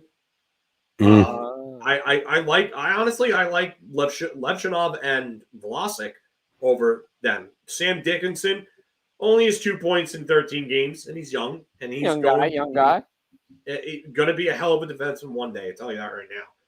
But I don't like San Jose's defense. I don't like their goaltending either. Nedeljkovic's got a .906 save percentage, but his goals against is almost 3. And Askarov has not been the guy that we all thought he was going to be. Last couple games, he's turned into that guy, though. Yeah. Yeah, but again, small sample size. Last couple of games. Like, is that sustainable? Maybe. But I just, when I look at Chicago, I look at Spencer Knight, and I also see a first-round goaltender that was also hyped as one of the best goaltending prospects since Carey Price. And Spencer Knight has been that guy all year. Been through the ringers, too. That Spencer Knight is here. And been through the ringers, the assistance program, all that stuff. Great story for him. Yeah, I mean, that's the thing. That's what held Knight back. And now Knight has finally figured out everything. Great for Spencer Knight. I have family and friends that have gone through that. It is an absolute struggle. And let's not downplay that at all. So for Spencer Knight, very happy for him. Incredible goaltender. He was a first-round pick for a reason. And I think that I can trust Chicago's defense more than I can trust San Jose's at this point. So definitely want to see what happens with that. I also want to see if Frank Nazar gets back to a point per game and stays near that. If that happens, then I think Chicago, it goes a long way for them. I think he's a big time X factor for them. Jim, I think you hit the nail on the head when you mentioned Askarov, and that's going to be the number one. That's actually going to be the number 2 reason. Let me correct that of why I'm going to take the Sharks to finish higher at the end of the season than the Blackhawks. Yeah, Knight's ability to, going through the ringer and his experience, that's something that's going to be a plus for him over Askarov. But you look at Askarov's last 5 games, and he's 4-1 with a 947 save percentage and a 179 goals against, the 947, number 1 in the NHL. Now, the only question is, can he keep that up? We'll see about that. But you gotta love what you're seeing out of San Jose right now. And Mike Greer, who has done a hell of a job turning over this roster and really changing the culture there. They might be back. And the number 1 reason why I have to go with them, look at the competition. Winnipeg, Dallas, Colorado. There's no tomato cans in the Central, maybe except for Nashville. I mean, you look at the Pacific, though, you got Seattle is clinging on to a playoff spot. Don't know if that's going to be sustainable. Calgary is just awful. They really can't do anything this year. You got Edmonton that's still struggling. They wish they could have the goaltending that San Jose's starting to get.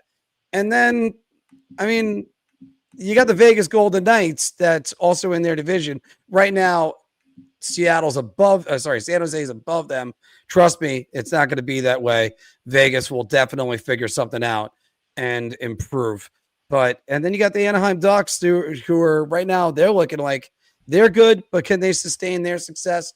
They're reminding me a lot of like the first year team that Quenneville took over in Chicago. But I think they went to the conference finals that year. I have to double check my my history right now. But I really like what they're doing in San Jose. Let's see if they can keep that up. And if you're not keeping it up, you're probably going to get fired. So you got to look at 2 candidates. Filk, which is the first coach fired, Andrew Burnett or Lindy Ruff? I mean, if this was Bar Talk, it would be get the hoop for Andrew Burnett. Which was yours and my predictions at the beginning of the year. I just think that there's, with all the talent they have on paper, like what's going wrong? I mean, obviously you could point to Steven Stamkos and say that, his decline is really a big part of it. They expected a lot more from him offensively. Maybe not 40 goals and 80 points. I mean, outside of Tampa, that's probably going to be a big ask, but his decline needs to be studied because he has fallen off so hard. No playmakers. Yep. And not only that, but he looks like a liability at 5-on-5. Like, he is not even just like a below average player at 5-on-5. He's a liability there. That's sad. And then to go from 1 year to this, man, again, needs to be studied. So I'm going to go Andrew Burnett, although I think Barry Trotz is a big part of it to blame because the roster construction is just not good. I mean, Jonathan Marchessault has also not been as advertised for them. So, yeah, it's got to be Burnett, but Barry Trotz has got to go too. I'm sorry. He's just not cut out for this. Yeah, Jim, what do you think?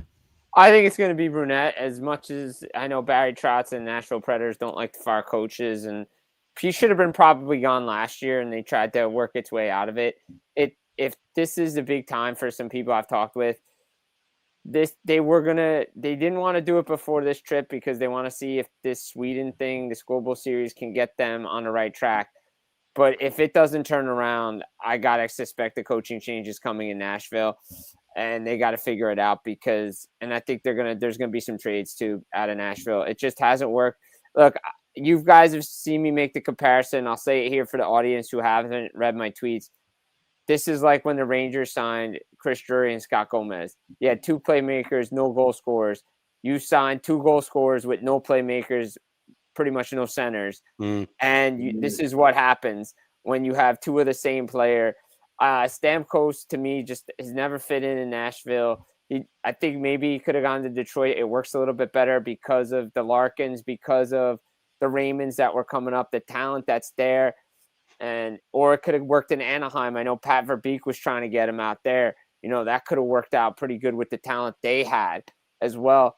I suspect, again, they don't have any playmakers. Their power play isn't the greatest. And again, Phil hit the nail on the head.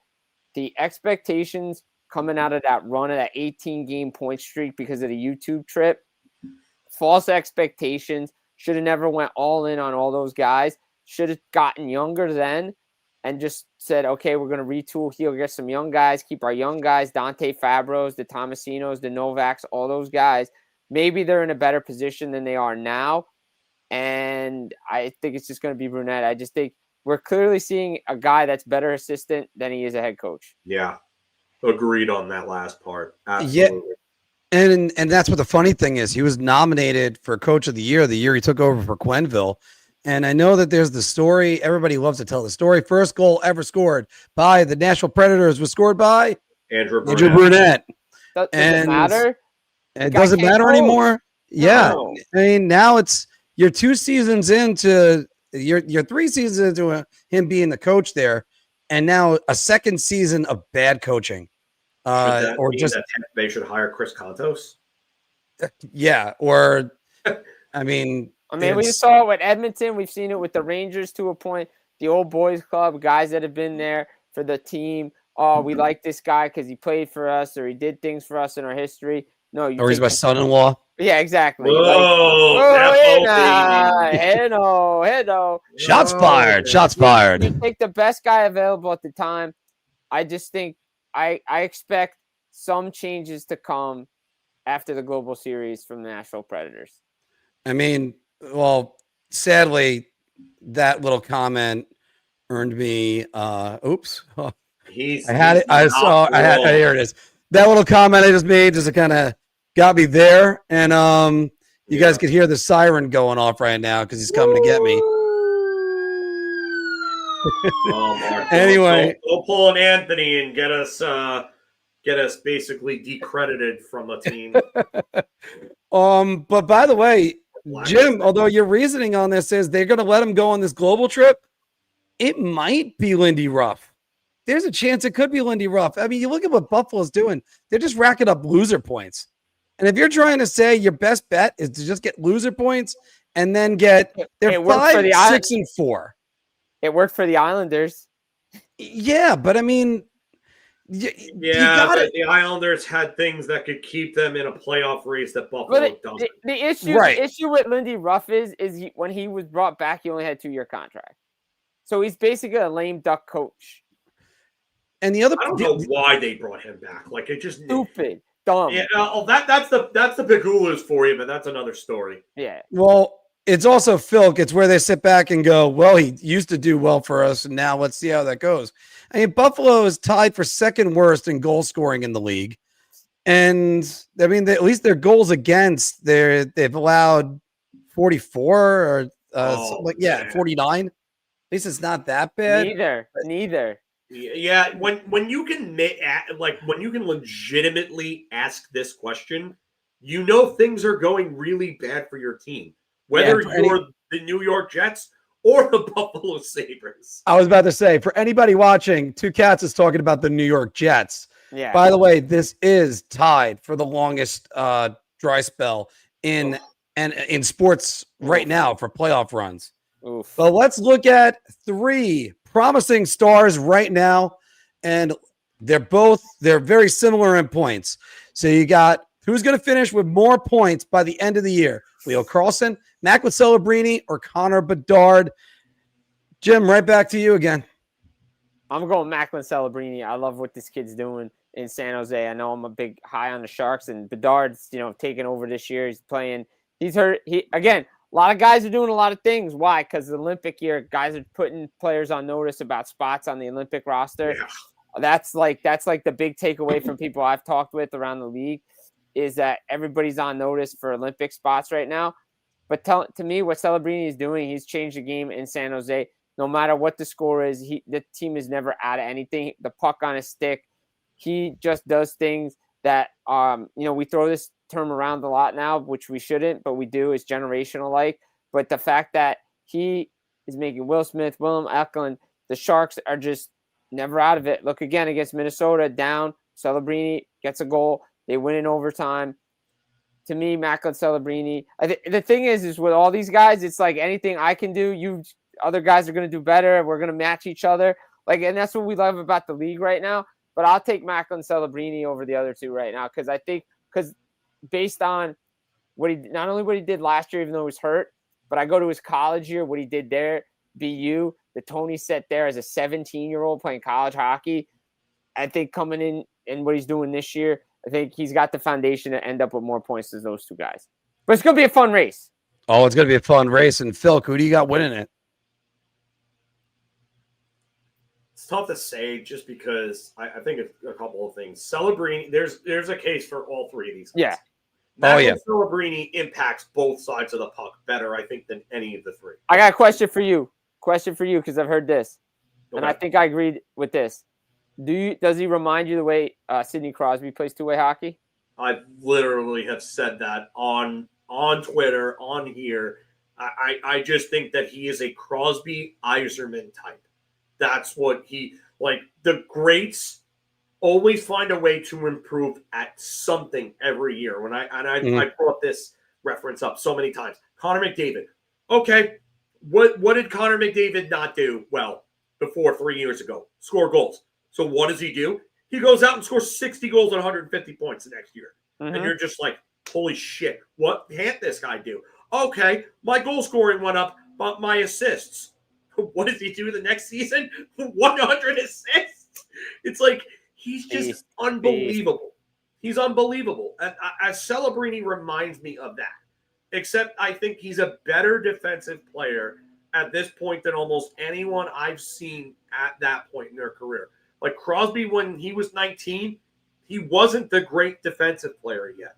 And I'm not saying Celebrini's Selke caliber, but he impacts the game on a higher level than the other two defensively, if you ask me. And Carlson's no slouch in his own zone. Let me be clear in saying that Leo Carlson, again, Fedorov light. That's what he reminds me of. And I think Carlson has an argument because he's playing on the most balanced and well-rounded offensive team in the three. Who's got the most offensive talent around him? It's Carlson by a country mile. And it's not even close. It's really not close. But Bedard is the guy that could go out there on every night, and they don't ask him to do anything with defense.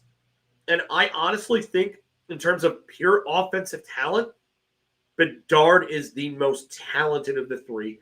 He's got the best shot, the best hands, and they're just going to go out there and let him play offense. And that's what I think it comes down to for me. So I'm going to go with Bedard, even though some people might point to Carlson, and it's very easy to do so. But Bedard's one of the top 5-10 best shooters in the game right now. So, yeah, guess what? I think I'm going to go with Bedard just because I think this guy has been so pissed off, too, about the talk about him not living up to the hype and not in this and that, and people sliding him off Team Canada's roster. Did any of you guys see Button and Johnson's Team Canada? Not yet. Yeah, I have. I've seen it. Yeah, and there's a slight to Bedard there because they believe that, and I think Connor Bedard might actually believe this too, that if he doesn't make it as a top 6 player, he's not making that roster. I'll say this one on that. I had talked to some people. I did one with my show with the guy Prospect Don. We said, imagine a third line of Celebrini. I love Prospect Don, by the way. But by the way, he said, how about Celebrini and Bedard on your third line? Well, the third line they picked was Celebrini on the left side with Nick Suzuki and Mitch Marner. Could you imagine having to play against that as a third line? And considering Nick Suzuki is an elite first-line center in this league. Elite two-way center. Exactly. Guys, I'm going Leo Carlson. Hey. nothing wrong There's with that. nothing wrong with that There's answer. literally nothing wrong with Each that. one of us have a different answer. Yes, I love the Carlson line. He's And got. it's good. he can This play is with- Big Apple hockey. Yes, I love it, man. This is what we do. We we've shouldn't had, agree. We shouldn't agree on everything. Right now, he's with Kreider and Troy Terry, and Troy Terry is starting to get going. And if Troy Terry gets going, and Chris Kreider can get hot, look out, because that line could be quickly the most dangerous one in hockey. But also, I'm going to look at the past, because you got Leo Carlson coming up, number 2 overall draft pick. Great two-way center. If only there was a coach that coached an elite two-way center just recently.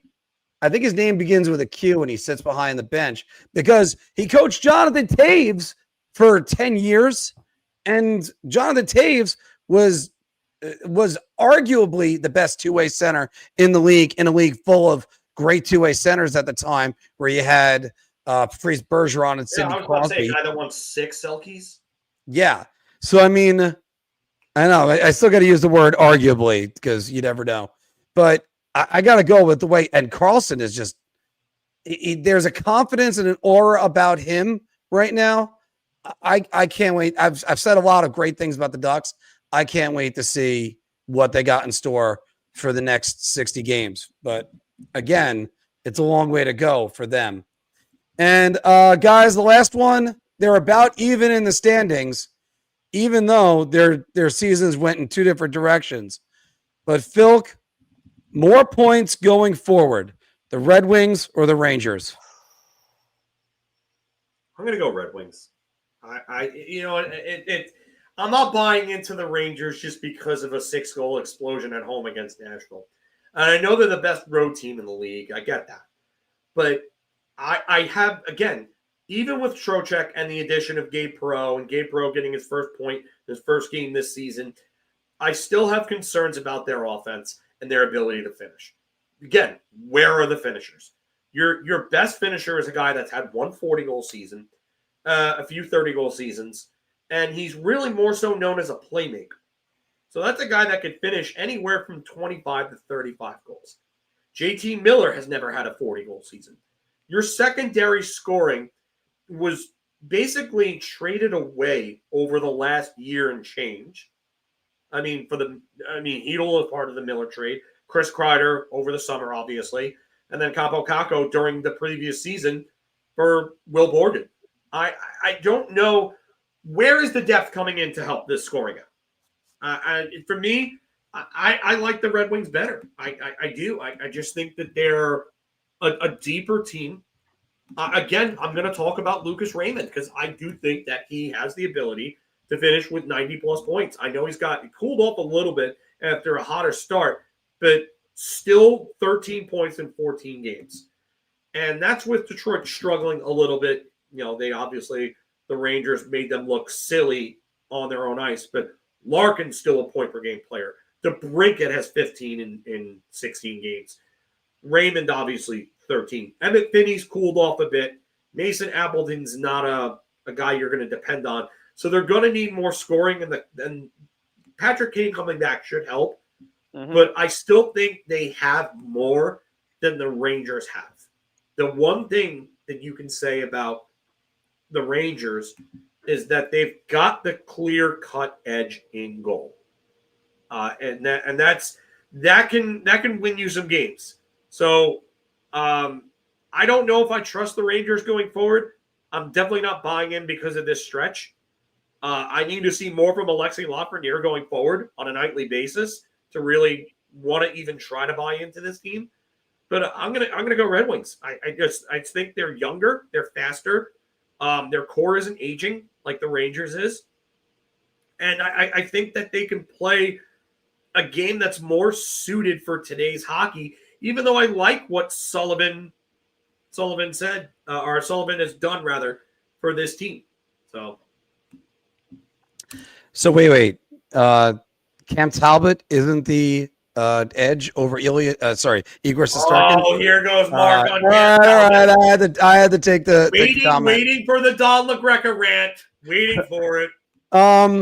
Jim, what do you think? I'm going to Detroit Red Wings. I think, and it has to be the Detroit Red Wings because let's be honest, you can't go into Buffalo Sabre territory being 10 years no playoffs. Like at some point, you got to make the playoffs. I know rebuilds take a long time. You want to do them right, but the Detroit Red Wings have to make the playoffs this year. And in order to do that, they're going to have more points than the Rangers because I don't think the Rangers are a playoff team. And I'm going to stand on it. I don't think they're a playoff team, and it's been my stand since the offseason. I don't think they're a playoff team. Detroit, yeah, I think Cam Talbot right now is the starter. To me, is the number one in Detroit, and he's played better than John Gibson in Detroit. Their defense is really good, led by Mo Seider. They have really good talent there, and obviously Dylan Larkin. You have Alex DeBrincat, Lucas Raymond. Those guys are doing what they're doing. Patrick Kane is going to really help them. So I think Detroit, to me, overall has more depth. They in all positions. Obviously, the goaltending is a slight edge to the Rangers, and that can win them some games. But again, you and I have talked about this. How many times can you rely on your goaltender to win you hockey games? He can stop shots 1 through 3, but he can't stop shots 4 through 6. He's going to need help. And the Detroit Red Wings can help out a little bit better than the New York Rangers can. So to me, I'm going to the Detroit Red Wings are going to have more points than the New York Rangers. Yeah, I got to go with Detroit too. Here's another reason why. And I'll start with, again, my line from Rounders, which is when you can't spot the sucker, you are the sucker. Right now, that's the New York Rangers. Detroit can look around and spot the sucker. They're called the Buffalo Sabres. Right away, they can say that. And who knows? I mean, depending on the given week, Ottawa Senators or other teams that are in the Atlantic. Right now, the Toronto Maple Leafs. And right now, they're that. The New York Rangers are the ones that everybody's kind of looking over and smacking around a little bit as far as the Metro goes. Who knows? Maybe Vincent Trocheck evens out the line, slot guys. But you could say also, as Johnny set up here, that the Rangers have had no luck.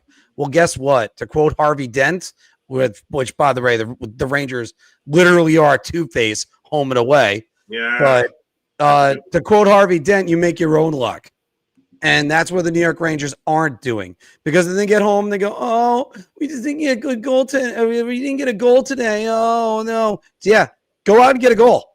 It's been way too long. You're now 5 weeks in. You've been shut out 5 times. It's baked into the cake. It's that simple with that. The Rangers need to stop with the excuses and just start winning.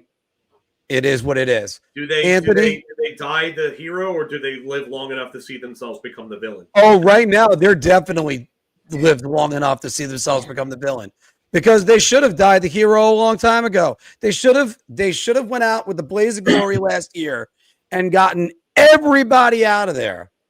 Yeah, now break the Oreo. Yeah, you never let them know your tell, Todd. Never. Ever. I'll say one thing about Detroit though, real quick. You look at their schedule and you look at their recent schedule.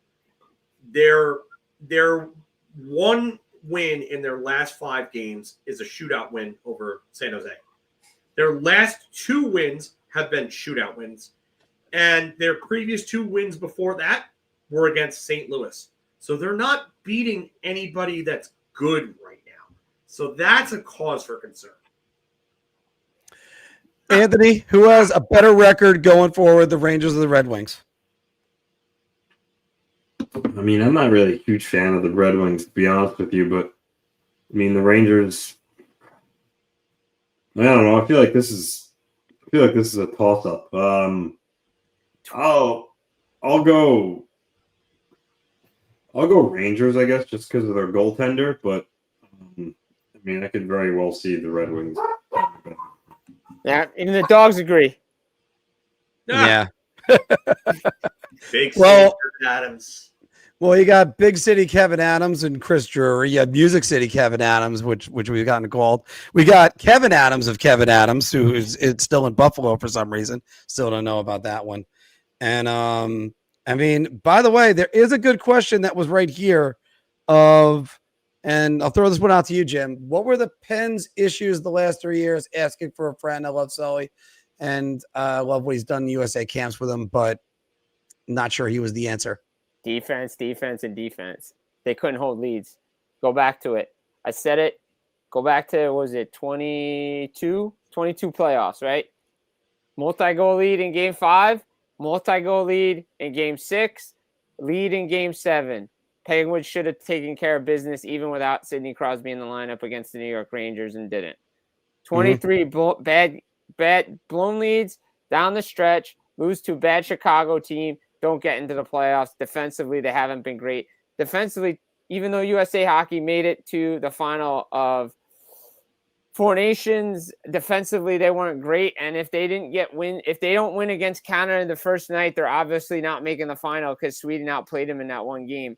So to me, I think Sullivan defensively got to be a little bit better in front of your goaltender, and that's the biggest thing to me, is why I was never a fan of the hiring of Mike Sullivan in New York, but Chris Drury found this guy. This was his guy, and he was always going to his guy.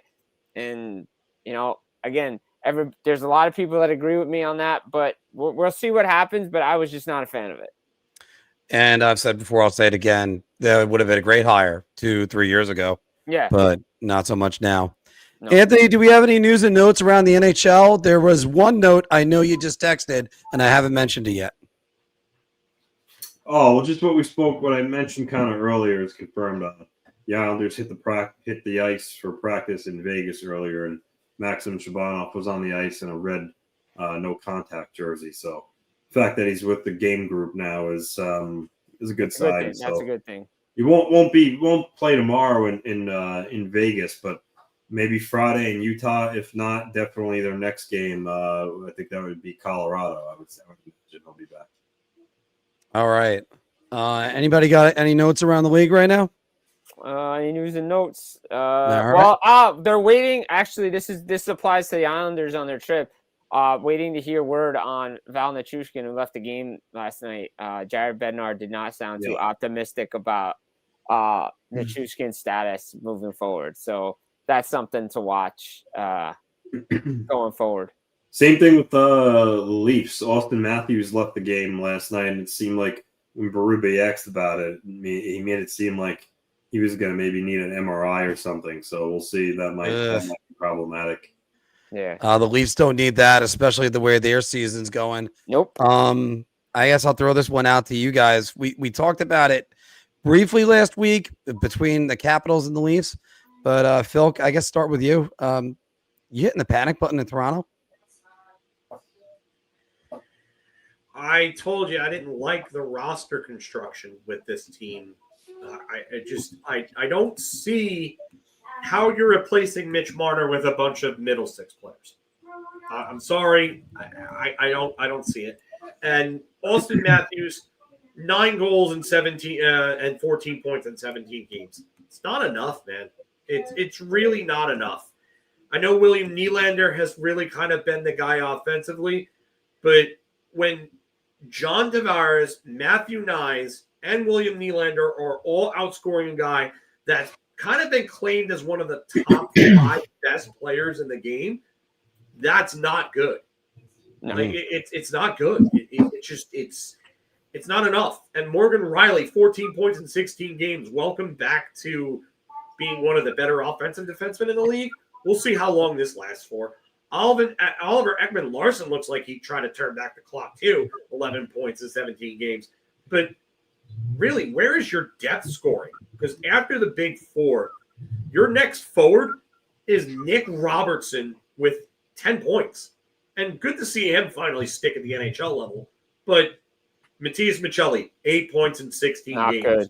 You were not brought in for that. Nope. Jake McCabe has more points than Matias Michelli. He has more points than Bobby McMahon. He has more points than Max Domi. I mean, not that Dakota Joshua, Stephen Brents, or Kalle Yarncroke are supposed to be scorers, but when Jake McCabe, who's regarded as really a defensive guy, is outscoring those guys, that's a problem. That's a big problem. And Chris Tanev, do we know when he's coming back? If? Because that injury did not look good with the Matvey-Michkov collision. No, it did not. And Anthony, you pushing the panic button in Toronto? Yeah, I would say so. I've seen enough of them to think that I think this roster certainly has its flaws. I think, again, losing Marner was huge, and the fact they replaced him with just a bunch of kind of guys that are just, nowhere near his level. I get that they've tried to spread it out. I think that the roster construction just simply isn't good. The only good thing about it is that Toronto and Tampa Bay is kind of just they've improved, but they're muddling along. Florida's struggling. Boston's on a heater right now, but how long will that last? So I still think the Atlantic's wide open, but I'm not thrilled with the Leafs. And Jim, you're hitting the panic button. I'm not hitting the panic button yet, but it's getting close to hitting the panic button because this, again, I think this is what everybody kind of expected last year under Berube, when new system, trying to find identities, but they completely changed the roster like Florida Panthers did when they made the trade, bringing in Tkachuk, but Tkachuk's on a different level than some of these guys, but it took that team a while to adjust to Paul Maurice's system. Now you got guys in there that are not as good as Marner. A lot of guys last year in Toronto, the guys that you listened to, like the Craig Buttons, were saying you're going to regret losing Marner. But again, he probably just didn't want to be there. As of last summer, it didn't sound like he just didn't want to be there anymore. But again, if he's always taking the blame for stuff that, again, it's the same problems. Defensively, they're slower, older team. Goaltending isn't as good. They miss Joseph Woll because Joseph Woll was the protector for Anthony Stolarz to allow them to go back and forth like that. Clearly, you're seeing Stolarz can't handle the load of being a true number one. He's a good tandem guy. And their defense is a lot older than it was last year. You can't move. They're not really that good mobility-wise. And outside of Tavares, that's a steal of a contract. Nylander, Matthews is having an okay year. This team is maybe going through the adversity people think it should. Maybe this is a good thing that they're not running away with a playoff spot in the divisional in November. Maybe this can help them down the road. I'm not going to panic right now, but if this trend continues heading into like Christmas and into the new year, there's going to be panic in Toronto. I think there's already panic in Toronto, but again, it's trying to find an identity without Mitch Marner. Yeah. I'm not sure if it's time to panic yet, but it's getting close. That finger is on that button because we know the Florida Panthers are tied with them at 17 points. The Florida is going to be a better team than them. Ottawa, 6-1-3 their last 10. I'm not. Yeah. 2 minutes to midnight. Exactly. Hands that threaten doom. I'd be starting to kind of. The fat lady is almost warming up to sing. That's the way it feels. Late early. It's getting there. So. Late early. All right, Jim. We're on to Puckdoku, but you got some stuff you have to do. That is correct. I got some stuff I got to do. So. All right. Great having you. Give it up for Jim Behringer, his first full day with Big Apple Hockey, not just being a guest. So we're happy to have you and looking forward to next week. Absolutely, guys. Can't wait. All right. See you, buddy. Bye. And we are going to do more games and stuff like that, guys. So Jim, I got you. And we are going to do more games. We're going to switch up our games from week to week, but we will do Puckdoku today. So, sorry, what's the comment? Stay healthy. if only. And Toronto, the one thing that I hope they don't do for their sake is go and make some dumb desperation trade and trade someone like Easton Cowan away. Because I honestly think that they're a player like that developing into a top 6 player away from being closer to the team that they were in the last few years. Like if he can come in and be a top 6 player, they're going to be a better team. Again, Matthews really has to step up. Generally speaking, in the history of sports, if you got a guy who can, a young guy that's ready to step on in, usually that's the best way to do it. So don't give up on Easton Cowan for that. All right, guys, we're going to do some Puckdoku. We got our resident, especially when he gets the obscure players in there. I love whenever we have Anthony in there. I have a feeling Gerald Diddick's going to be coming up in a second. But, guys, for the X-Axis. I don't know if Diddick played for any of these teams. Actually, I do think Diddick does fit in one of these. Actually, you know what? I think he actually fits for one of them that I could think of. He only, out of all these teams, he only played for Hartford. He didn't play. Yeah, that's what I was going to say. It's Hartford. Wait, he didn't play for Quebec? Nope, he did not. Oh, no. All right. So we're not going to have our daily Diddick. But our X-Axis, we have the San Jose Sharks, the Colorado Avalanche, and undrafted. And our Y-Axis is the Hurricanes, the Oilers, and the Kings. Who wants to start? I got one for the Kings and the Sharks. You can go with Hubie McDonough, former Islander Hubie McDonough. That's an absurd one. Wow. Oh, my God. Hubie McDonough, 0.3. There we go. That starts us off well. And I am going to set us a 5-minute timer, guys. So go ahead. Warren Reichel fit in that spot at the bottom? Kings and Avalanche? I believe Warren Reichel does fit into that spot. I wonder how much of a common he played. player He played for the Avalanche. I totally didn't realize that. Yeah. I think his last year. I'm going to double check that. Yeah, no, he played for the Avalanche twice. Yeah. So he was on their 95-96 team. He was a cup winner with them. And then he went to Anaheim for a couple of years and then went back to Colorado. So. All right. So we're going Warren Reichel down here. Yeah, let's see what that does. He might be a 1 or 2%er. I don't know. 0.8. 0.8. Okay, cool. 0.8. All right. Kovalenko and Raczynski would be too popular for that Edmonton Avalanche spot, even though I don't know. And, Raczynski might actually be less popular because a lot of people forget he played in Edmonton. Yeah. Undrafted is going to be the tough one. Yeah, because always tough. I'm still trying to think of some of the undrafted ones that are right here. Did Jim Dowd play for our friend Jim Dowd play for Colorado? Because I know he played for. Didn't he play for Edmonton? Who? Jim Dowd, our friend of the show. I'm checking it. I think he did play for He Edmonton. did play for Colorado, 2005-2006 season. Yeah, I know that. By He was the on way, that roster that went to the playoffs against, I think it was Anaheim. He played. Yeah, he played for Edmonton and Colorado. So dude, Jimmy. Yeah, Dowd. I would throw Jimmy Dowd in there then. Jimmy Dowd, a 0.7. By the way, that's a great story that Jim told where it was he came back to the Devils right after that and his phone went off in a team meeting and Lou just gives him the eye.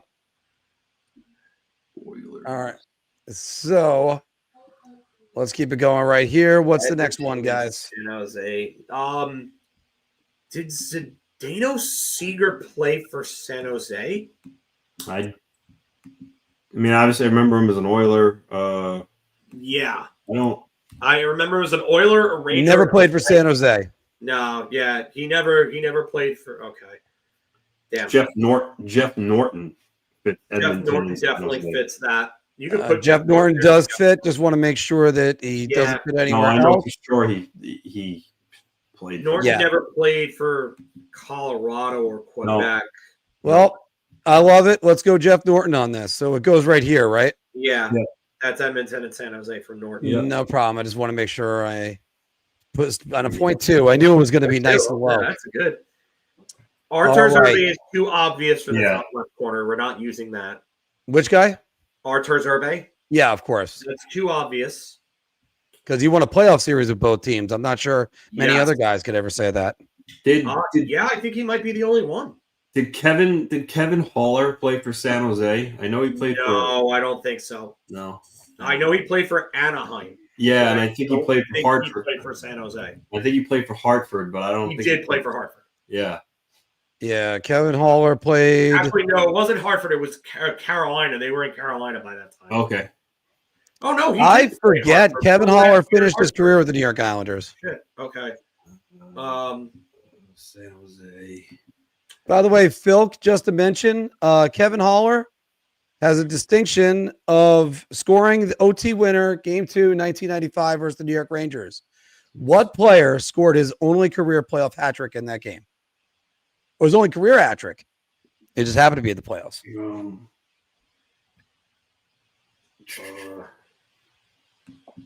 Wasn't a Ranger. It was a Ranger, yes. That wasn't the Alexei Kovalev hat trick game, right? No, it wasn't. And we still got the undrafted guys to come along too, guys. So. Well, you're asking to answer a question while you have a timer going to figure this out. That's yeah. Silly. Okay, I hit pause on the timer so we could get this one. I figured he was going to get it a lot faster. I'm surprised it's not coming up in the chat, guys. Steve Larmer? Nope. What was the question? There's Kevin only Haller had the trick game winner, Game 2 versus the Flyers in Okay. 1995 for the New York Rangers, against the New York Rangers. What player had his only career hat trick in that game? Was it Brian Noonan? It was not Brian Noonan. Greg Gilbert? Spenton Mechanoff. I don't even know where that is. I don't know. That's a great name, though. Nope. I'll give you a hint. You got the first name right. Brian Leach. It was Brian Leach. Wow, yeah, shit. Only career hat trick. Right. That's why.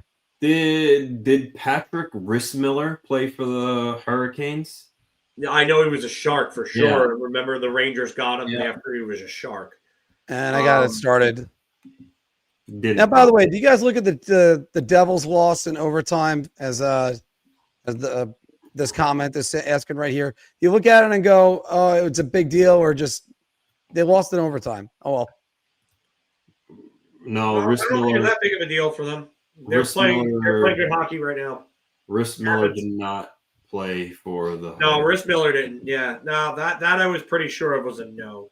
Mark, while we're figuring out Hurricane Sharks for Hurricanes undrafted, you do Jack Hillen, former Islander. Hold on. I think I might have one for Hurricanes and Sharks. I think Stephen Rice falls under that because he played for the Hurricanes. Did he play for the Sharks? No. Mark. Yes. So Anthony, yours? Jack Hillen for undrafted Hurricane. Yeah, Anthony. By the way, was he a 2000? I'm blanking on the year. Was he 2007? 2007 what? As an Islander. Oh yeah, I believe it was around there. 07, 08. He played on the Islanders defense. Yeah. Jack Hill, and he's right there. Okay, he's a 0.4, by the way. Yeah, because I'm actually watching a video on YouTube about the 2007 New York, 2006, 2007 New York Islanders. It's an hour and a half documentary, so that is a kind of fascinating year. All right, the timer is up, so I know I did ask a trivia question in there. Let's finish these off, guys. I think Andy Sutton was undrafted too. He played for the Oilers. I think Andy Sutton. Yeah, that would be one then. Yeah. You want me to double check, make sure he's not drafted? No, I'm almost positive he was undrafted. And you'd be correct. So Andy Sutton. All right, so we got three more. Yep, we're still at a 0. We're under 1, so let's keep that going. The Sharks Hurricanes is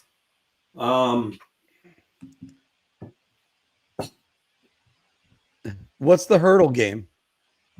I don't know what that. I have no idea what that is. Was he talking about when Hurdle had the 4-goal game?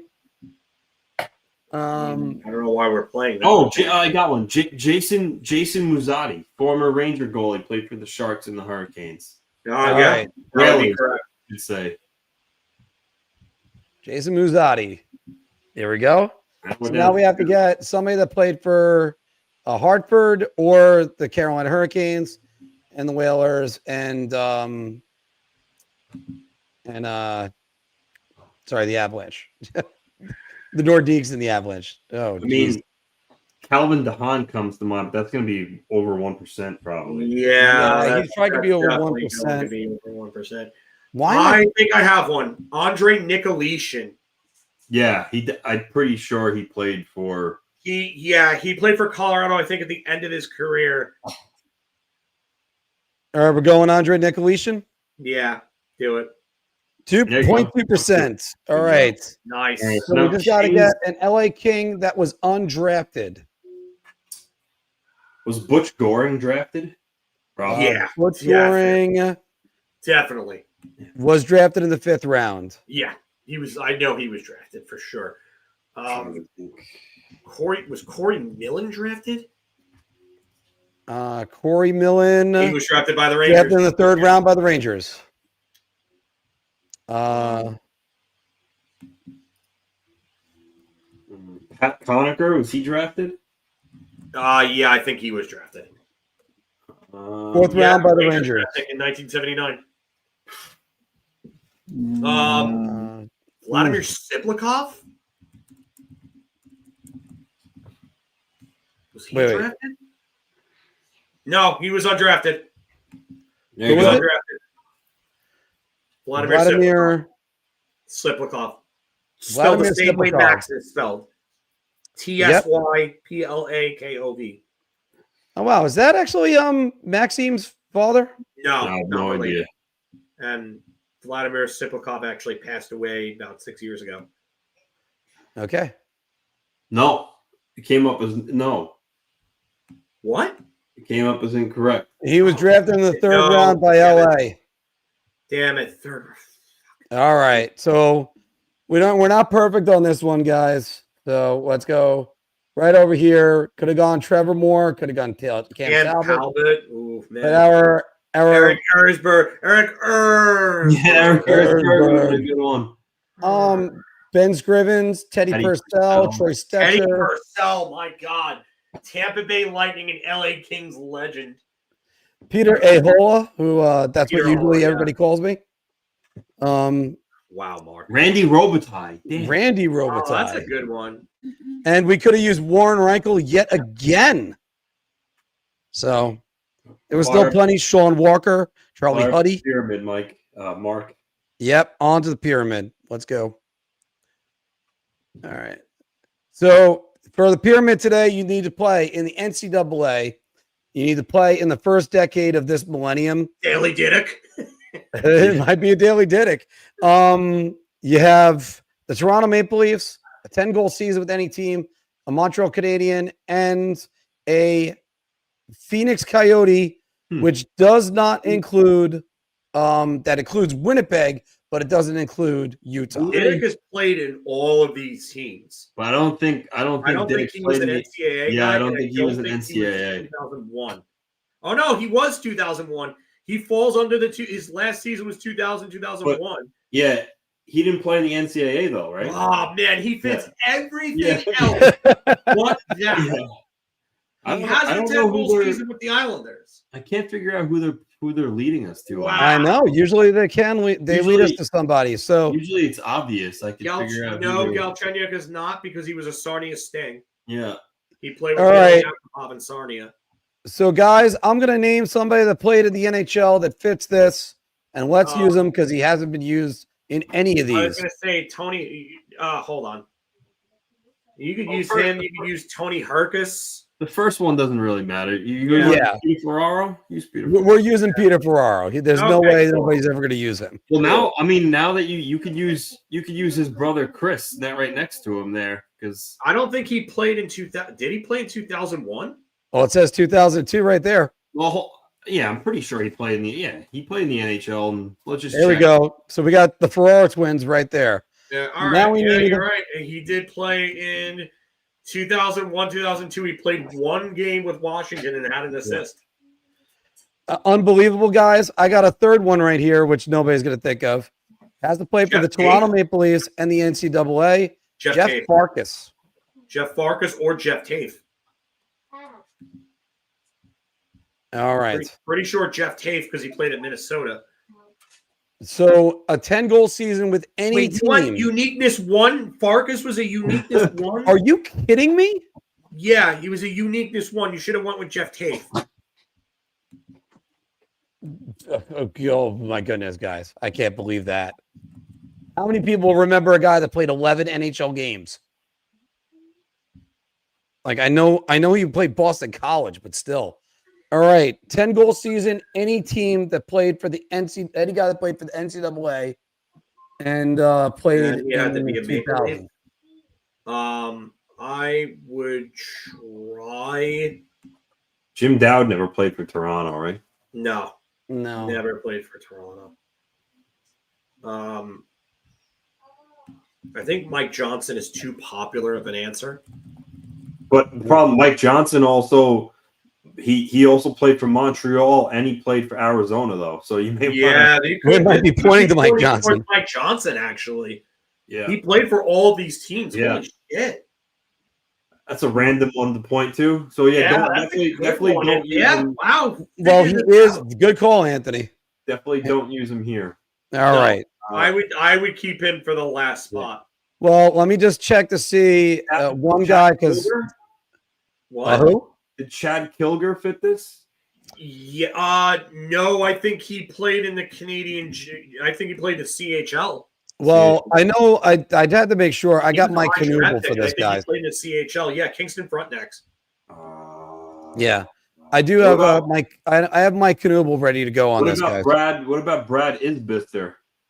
I don't think Knuble played in Toronto. No, but that's right because he has to play in Toronto. I don't think Isbister did either. Yeah, Isbister didn't either. Damn it.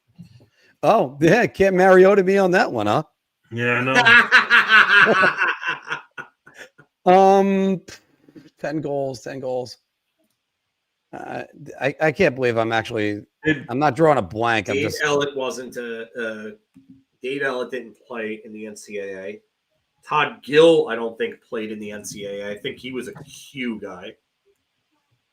What about Hal Gill? No, he was an OHL guy, Windsor Spitfires.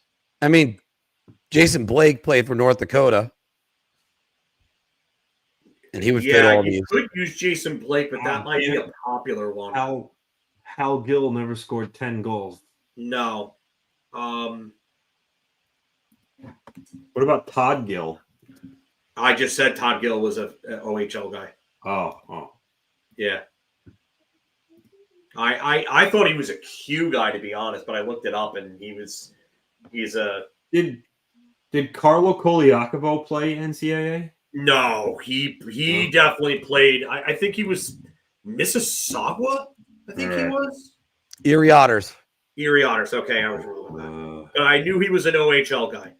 That was a guy that was like right in their backyard, and I remember because the hype around him for the longest time was that he was going to be this big time Norris contender every year, and he was one of the hometown boys. He was an Ontario boy, and everybody was so hyped for him. He was actually from Toronto. Yeah. Brian Leach does fit, but that's too obvious, David. I got one. Is it? I got one, but Dominic Moore. But he also played for Montreal, so I don't know if you want to save Dominic Moore. Yeah, I would save Dominic Moore from Montreal. Yeah, you're gonna need Dominic Moore. There's still a guy that we're missing. There's like an obvious guy that we're missing. And yes, Brian Leach does fit in, as you said. Mike Komisar didn't have a 10-goal season, did he? If he had a 10-goal season, I would use him. You know what? He might have. No, he's got 14 in his career. No, 14 career goals. He never had more than 4 in a season. I mean, he did make an all-star team as a starter once, so. Yeah, I think that was the year that they were in Montreal, and I think that was a fan vote.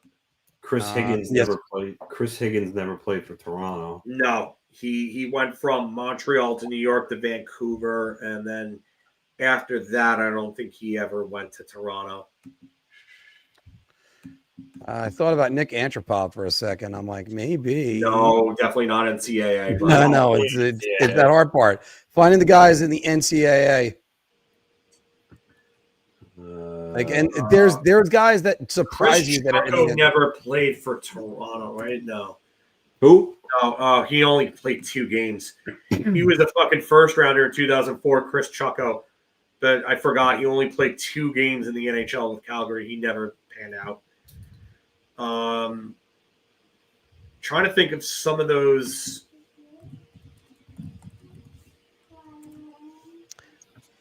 We could still go Jason Blake. I think that's going to be obvious. Yeah, but Brian Berard never played in the NCAA. He was OHL. Yeah, Brian Berard was Sean. Mike Stillinger he didn't play NCAA, did he? I think he did actually, but I don't think he played for Toronto. I think that was one of the teams he didn't play for. You know what? He actually played for the Regina Pats. He didn't play NCAA. Okay, Regina Pats, yeah. I hate to say it, it's actually Regina. Dallas Drake ever played for Toronto? Because I know he played for Michigan State.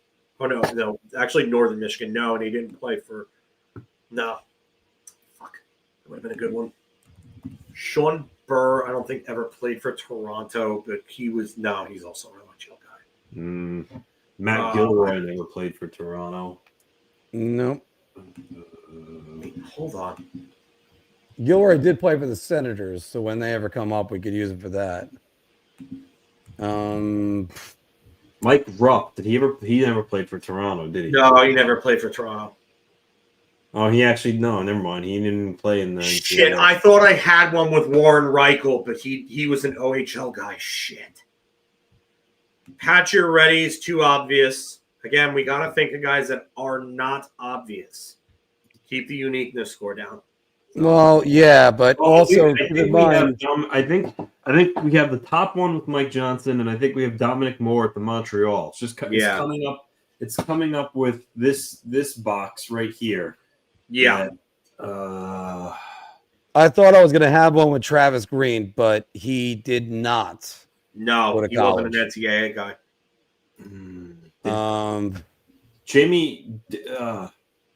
Jamie Langenbrunner never played for Toronto, right? No. He was New Jersey. He was Dallas, and then New Jersey. It's like I'm waiting for the guy that would shock you that was in there. Guys, I hate to say it. I think it's Jason Blake. No, there's definitely more, dude. There's definitely more. All right. Even right. I'm trying to think of Leafs in that like time period of Brad Boyes was an OHL guy. Of a Dominic Moore. That's why I said Kolyakovo before. Yeah. Like I was waiting again. I'm still waiting for like a surprise guy, like a Drake Barahowski, but that's not right. Drake You're in that era. Like I'm trying to think of. Hey guys, not Darren Van. Oh, Mike Van Ryn. Mike Van Ryn. All right. Well, you see about Mike Van Ryn because I do have a second one. I'm pretty sure. Well, who's your second one, Mark? Craig Johnson. Mike Van Ryn. Toronto? I remember him with LA. Yeah, hold on. Yeah, he played for Toronto at the end. By the way, Mike Van Ryn is our answer because he played with Toronto in 2008, 2009. He had a 10-goal season with the Florida Panthers. Craig Johnson. I think Craig Johnson's probably more obscure than Mike Van Ryn. Yeah, definitely. Yeah, LA. Craig Johnson, 17 goals with LA. Craig Johnson was a guy that was in Toronto for maybe a minute. Wasn't a big name. He was a depth guy. Okay. Anthony, which one do you think? He backed out for a second. Okay, so I got to go Craig Johnson. We're going Craig Johnson. Here we go, everybody. We're doing this. Craig Johnson, still at one. We're doing Dominic Moore. Dominic Moore is at 10 and Mike Johnson at the top. There we go. We got a unique score. Was the only one at the top then. All right. So Mike Johnson was our only answer at the top. Yeah, good call, Anthony. Yeah. Here's the issue. Well, just to mention, I did say the same. The only other answer that could have been that was less was Mike Johnson himself. Yeah. And then we would have had no answer for the top. All right, so here's the guys that are under 1%. It was a lot. There was a lot. John Michael Wiles. I didn't know he had for that Toronto spot? Yeah, that Toronto spot. Oh, fuck. This is not Toronto. This is the 10-goal. The 10 goal spot. The 10-goal and they put Back to the Toronto spot. Here's the surprise. Victor Stahlberg. was in the NCAA. That's Gary Volk. That I didn't see. How did you pull Mike? How did you pull Craig Johnson, Mark? That's a good one, though. Figure that one out. I have a feeling Mark wanted to get it over with, so he was looking up the answers that he pulled out. Darby Hendrickson. On to you, Mariota. I'm on to you. I can tell by Daniel your laugh. Wittick. Well, Mike Eastwood is the guy. Daniel Wittick, wow. I got it. Like Santorelli. I remember him with Anaheim. I could read you like a book. Mason Raymond. Everybody remembers him in Vancouver. How about David Booth? Brian Boyle's a good one. Concussions derailed Maybe his career. I forget Stapleton. Brian Boyle was a Look, Kevin Adams was an answer. Kevin Adams was an answer. All Kevin right. Adams. This is one I gotta check because how did Jeff Farkas got 1.3? How did Jeff Farkas? How who did played Lee 11 Stepniak career have less games? than Jeff Farkas? Johnny Pohl. I remember Johnny Pohl. Scott Ken Clemenson. Lee, wow. I mean, Tom Scott, wait, hold Fitzgerald, on. Scott Jeff Clemenson? Finger, and of course Kevin Adams. Like these are guys that played in the NHL for their careers, and Ken Klee. Like they had careers in the NHL. Nope. All right. Oh, guys, we got 214 of you watching right now. We're going to be wrapping this up in the next 10 minutes. Yeah, sort of like a plumber's list. But, yeah. Yeah, and then next week I think we'll do obscurities because I want to do one with Jim. Oh, let me just check this one. So you had, Brian Leach was 4.1, by the way. Yeah. So I told you would have been Brian up Leach there. was gonna be I still obvious. can't believe, Phil, I mean, I can't believe Jeff Farkas. Yeah, that one shocks me because he played. The only thing I could say was that Jeff Farkas was a highly regarded prospect for Toronto. Okay. Like people were very, very high on him. And So then 1% of the people were able to remember him from 27 years ago for 11 games. Because That's where I stop. I go, wait a second. What? Think about who you're talking to, Mark.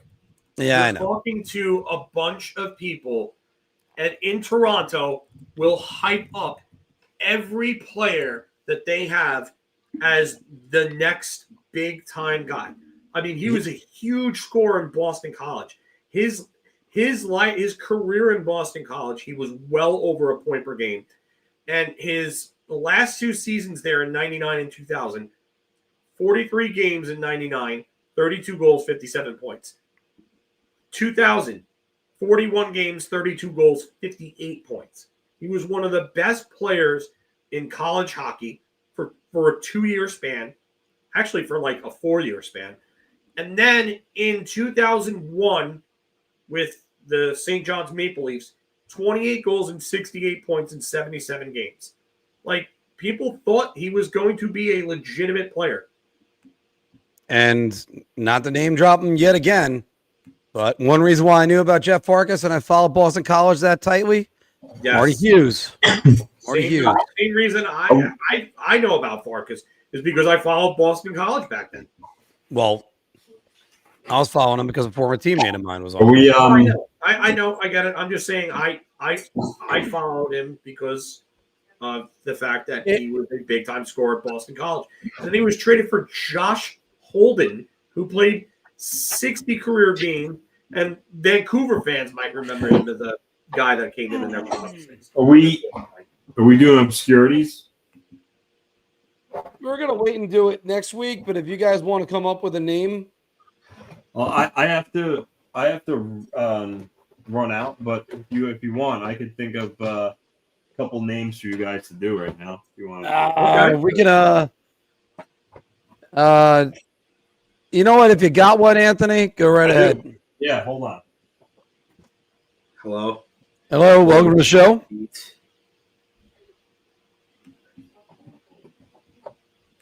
All right, I'm gonna set the timer for 30 seconds so I could actually, once I Mark, I'm gonna start with you. first. Great. I'm gonna hit you. I'm gonna leave you. I'm gonna hit you off with the first one. You should go pretty quickly, but let me put the timer first. It's 30 seconds. Is that the number you guys came up with? That's reasonable, right? Yeah. Yeah. All right. I'll tell you when to go. By the way, everybody, once again, thanks for joining us today on Big Apple Hockey. Okay. Ready, Mark? Ready. Your first one, Marty Reasoner. Go.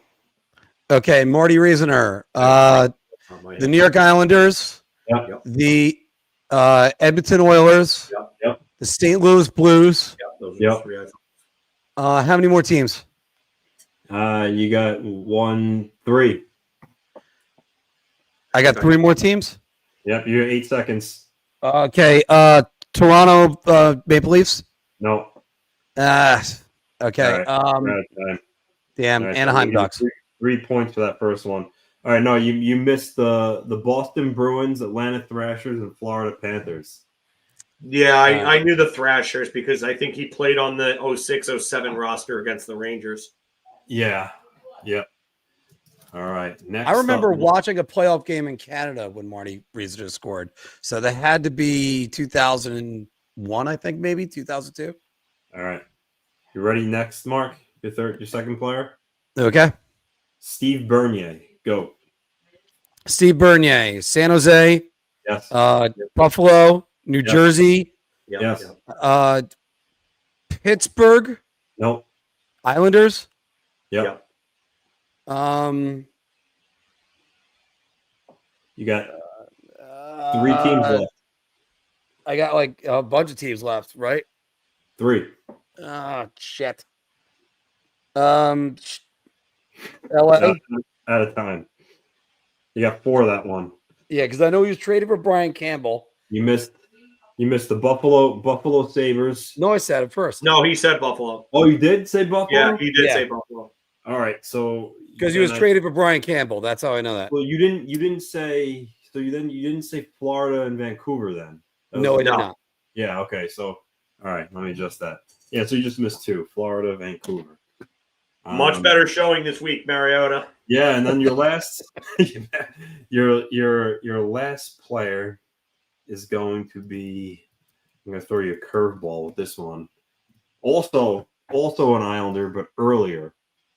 Are you ready? Ready. So he gave away one of his teams. I'm okay with that. Steve Conroy. Go. Oh God. Oh, I'm screwed. You already down. gave away one, so that's the Islanders. Yeah, the Islanders. I'll take that one. Yeah. Steve Conroy. Atlanta. No. I know one. Fucking confused with Kevin Conroy. I think I actually know 2. And Kevin Conroy is the voice of Batman, and Craig Conroy is in LA. Sure, Calgary. Yes. All right. Out of time. Winnipeg. Out of time. Detroit. Yep. LA. No LA. Philly. No Philly. Chicago. Yes. It was the night Chicago died. Just Hartford. Hartford, yeah.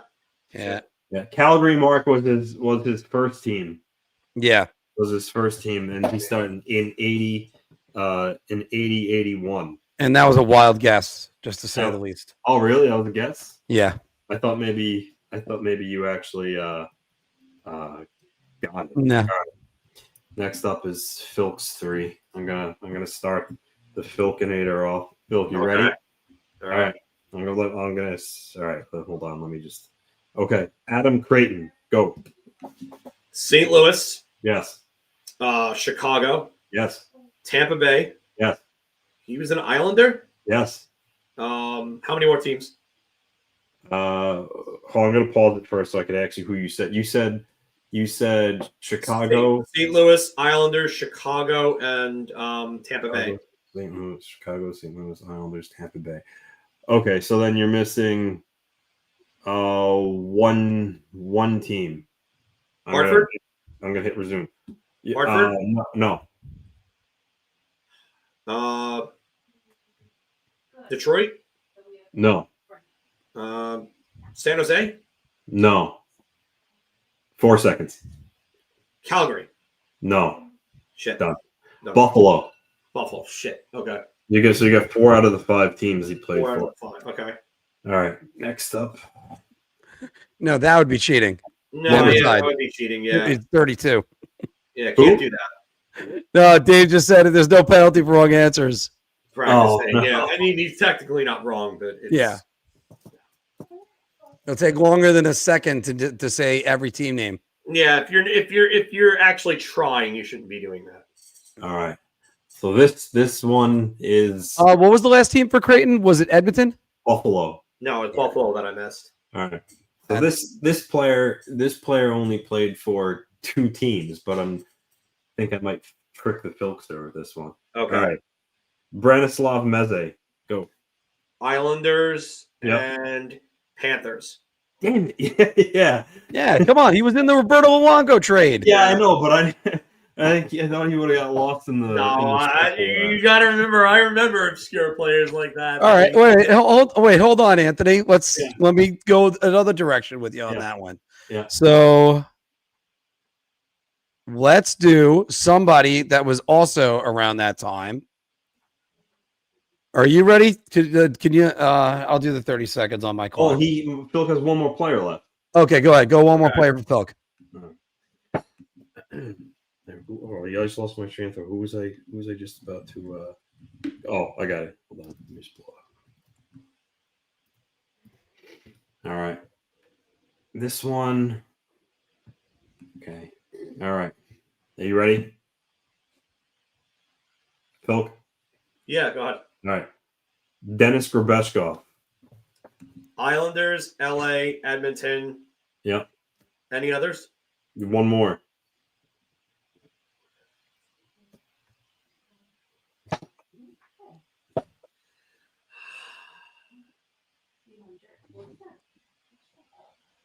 Vancouver? No. East? West. 5 seconds. San Jose? No. I don't know. Nashville. Damn it. Phil got 10 points as well. All right. But he All right. players with less team. But yeah, nice showing. Yeah. Anthony, okay, here's one for you really quick. All right. Since around that same time, and he did play for a lot of teams, 30 seconds are on the clock. Okay. Taylor Pyatt. Rangers, Islanders, Sabres, Canucks. 2 more. I know Lightning? one of them. Nope. I know one of them. How much? 10 seconds. Philly? Nope. All right, 4 points. One of them was Pittsburgh, and I know that because the Rangers traded him to Pittsburgh in the 2013-14 season, and he scored a goal against them in the playoffs that series. How many did I get right there? You got 4. 4. The one you missed, you missed Pittsburgh and Phoenix. Do you have 2 more for me? No, I threw that one out there because it was around the same time of Branislav Meze. So, you know what? Maybe I do. Hold on. Maybe I do. Okay. Let's go with that same draft, Anthony. You ready? Yeah. Sorry. Just got to take an extra beat. Chris Beach. Pittsburgh. 1. Washington. 2. Chicago. Nope. Tampa. Nope. Edmonton. Nope. Chris Beach, Pittsburgh, Washington. Nashville. 3. How many more? It's 2 more. Vancouver. 4. 5 seconds. Who that bastard play for? St. Louis. No. Close, but you missed him. Columbus. So that's a nice 5-point turn. So I got 4 again? Yeah, 4 again. Oh, no, 5. You got, sorry, 4. Yes, 4. You got 4 out of 4. Okay. You got 4. Because the only one you missed was Columbus. And we'll just go right back to that draft one more time. And this one's sort of an easy one. You got 30 seconds on the clock. Your last one. Oleg Saprikin. Calgary. 1. Montreal. Nope.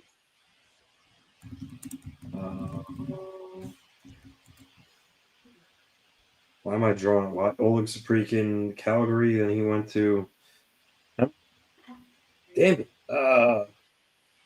6 seconds. Vancouver. No. Toronto.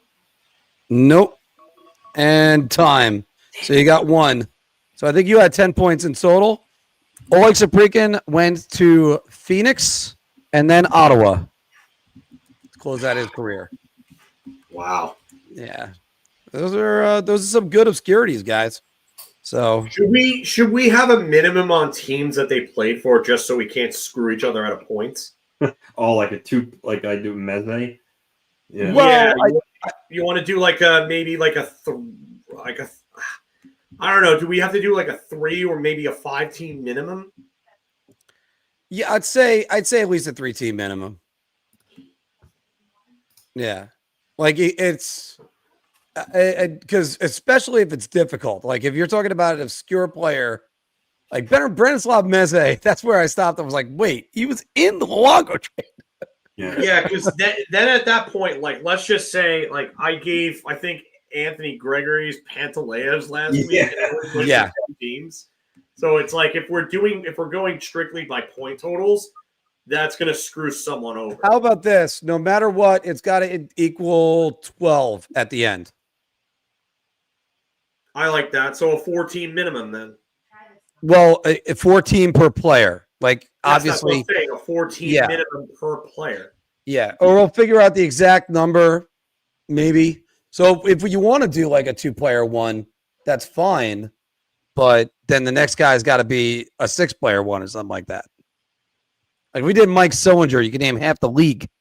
So yeah, I mean he's not too obscure though either. Right, there are those guys that played everywhere that are with that. All right, anybody's got any start comments? I almost gave Mark Kyle Chipchara, but I thought he might be able to. What I love about oh man, I got 3. Who wants to? I'm working on the 3rd one, but who would want to take the 3? Anthony or Mark? I'll go. Okay. Yeah, and I'm working on the 3rd one right now. I've got 2 good ones. Curiosity, Mark, can you name teams that Kyle Chipchara played? But I've totally stumped you on that one. I totally stumped me.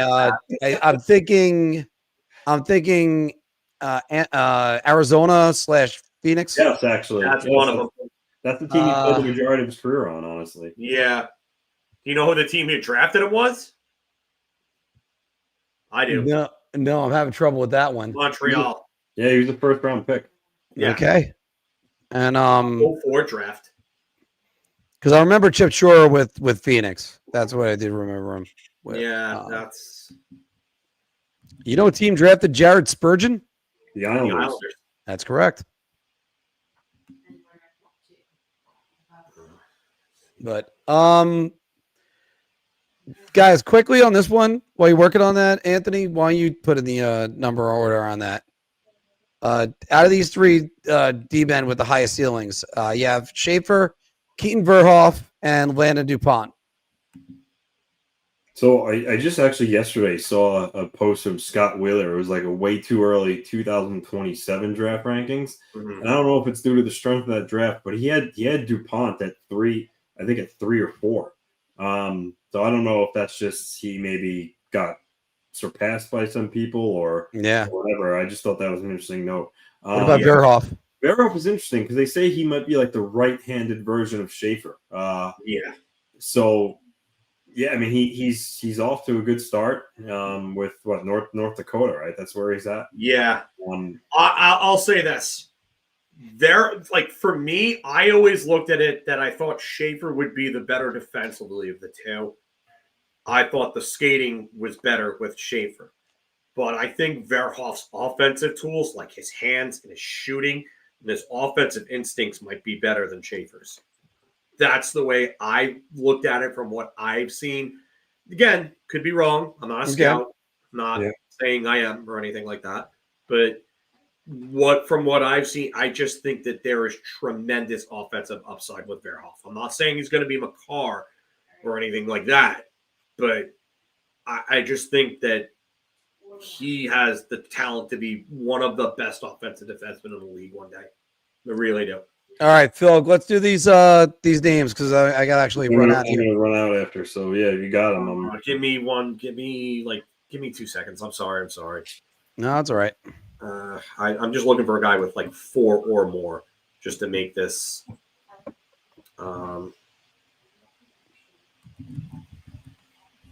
Just to make this. Okay, I got one. All right. Anthony, I'm going to start you off with Randy Cunningham. Did the timer? Sorry. Hold on. I'll get on that. You got it? Got it. Go. All right, go. Anaheim? No. Ottawa? Yes. Yes. Pittsburgh? Yes. Islanders? No. What do I think? So Pittsburgh, Ottawa, Hartford? Yes. Tampa Bay? No. 5 seconds. Boston? No. You're missing 2 teams. Actually, 3 teams, sorry. All right, time. The other teams you were missing were Buffalo, Winnipeg, and Chicago. How many did I get? I said Pittsburgh, 3. Ottawa, and Hartford. All right. Yeah. Okay. All right. And there is, for this guy, there is 1, 2. There's 7 teams for this guy. Craig Muni, Anthony, go. Pittsburgh? Yes. Hartford? No. Edmonton? Yes. Calgary? No. 5 Buffalo? more. Yes.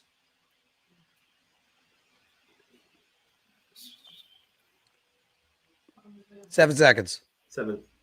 4 more teams.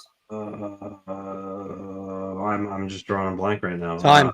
So you missed Toronto, Chicago, Dallas, and Winnipeg. Mm-hmm. As soon as you said Craig Muni, I'm like Buffalo.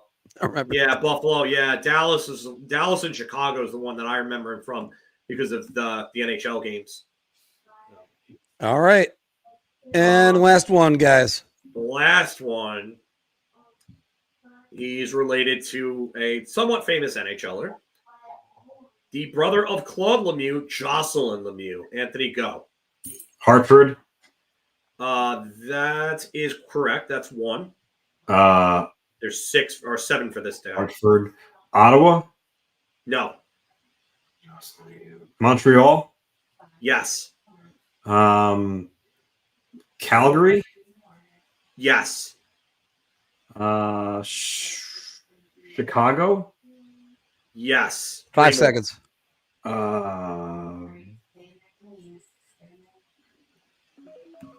Pittsburgh?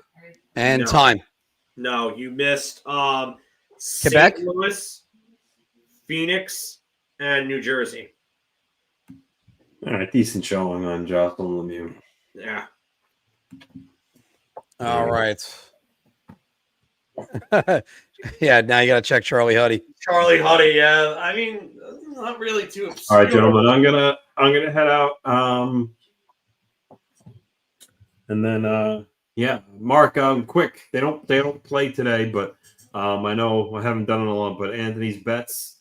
I'm noticing I've been having a lot of success on parlays with shots on goal using Horvat, Palmieri, and Schaefer over 2.5 for each. They have been, all three of them have been, I would say, at least 70% or better on reaching that. So that's just one. The other day, it was the day they played the Rangers. I won $20 to win 145 just on all three of them to get over 2.5 shots a game. All right. So it looks like I'm going to have to place that bet for you, Anthony. Tomorrow night in Vegas. Yes. Schaefer, Palmieri, Horvat over 2.5 shots for tomorrow night. That's Anthony's bet of the night or tomorrow night.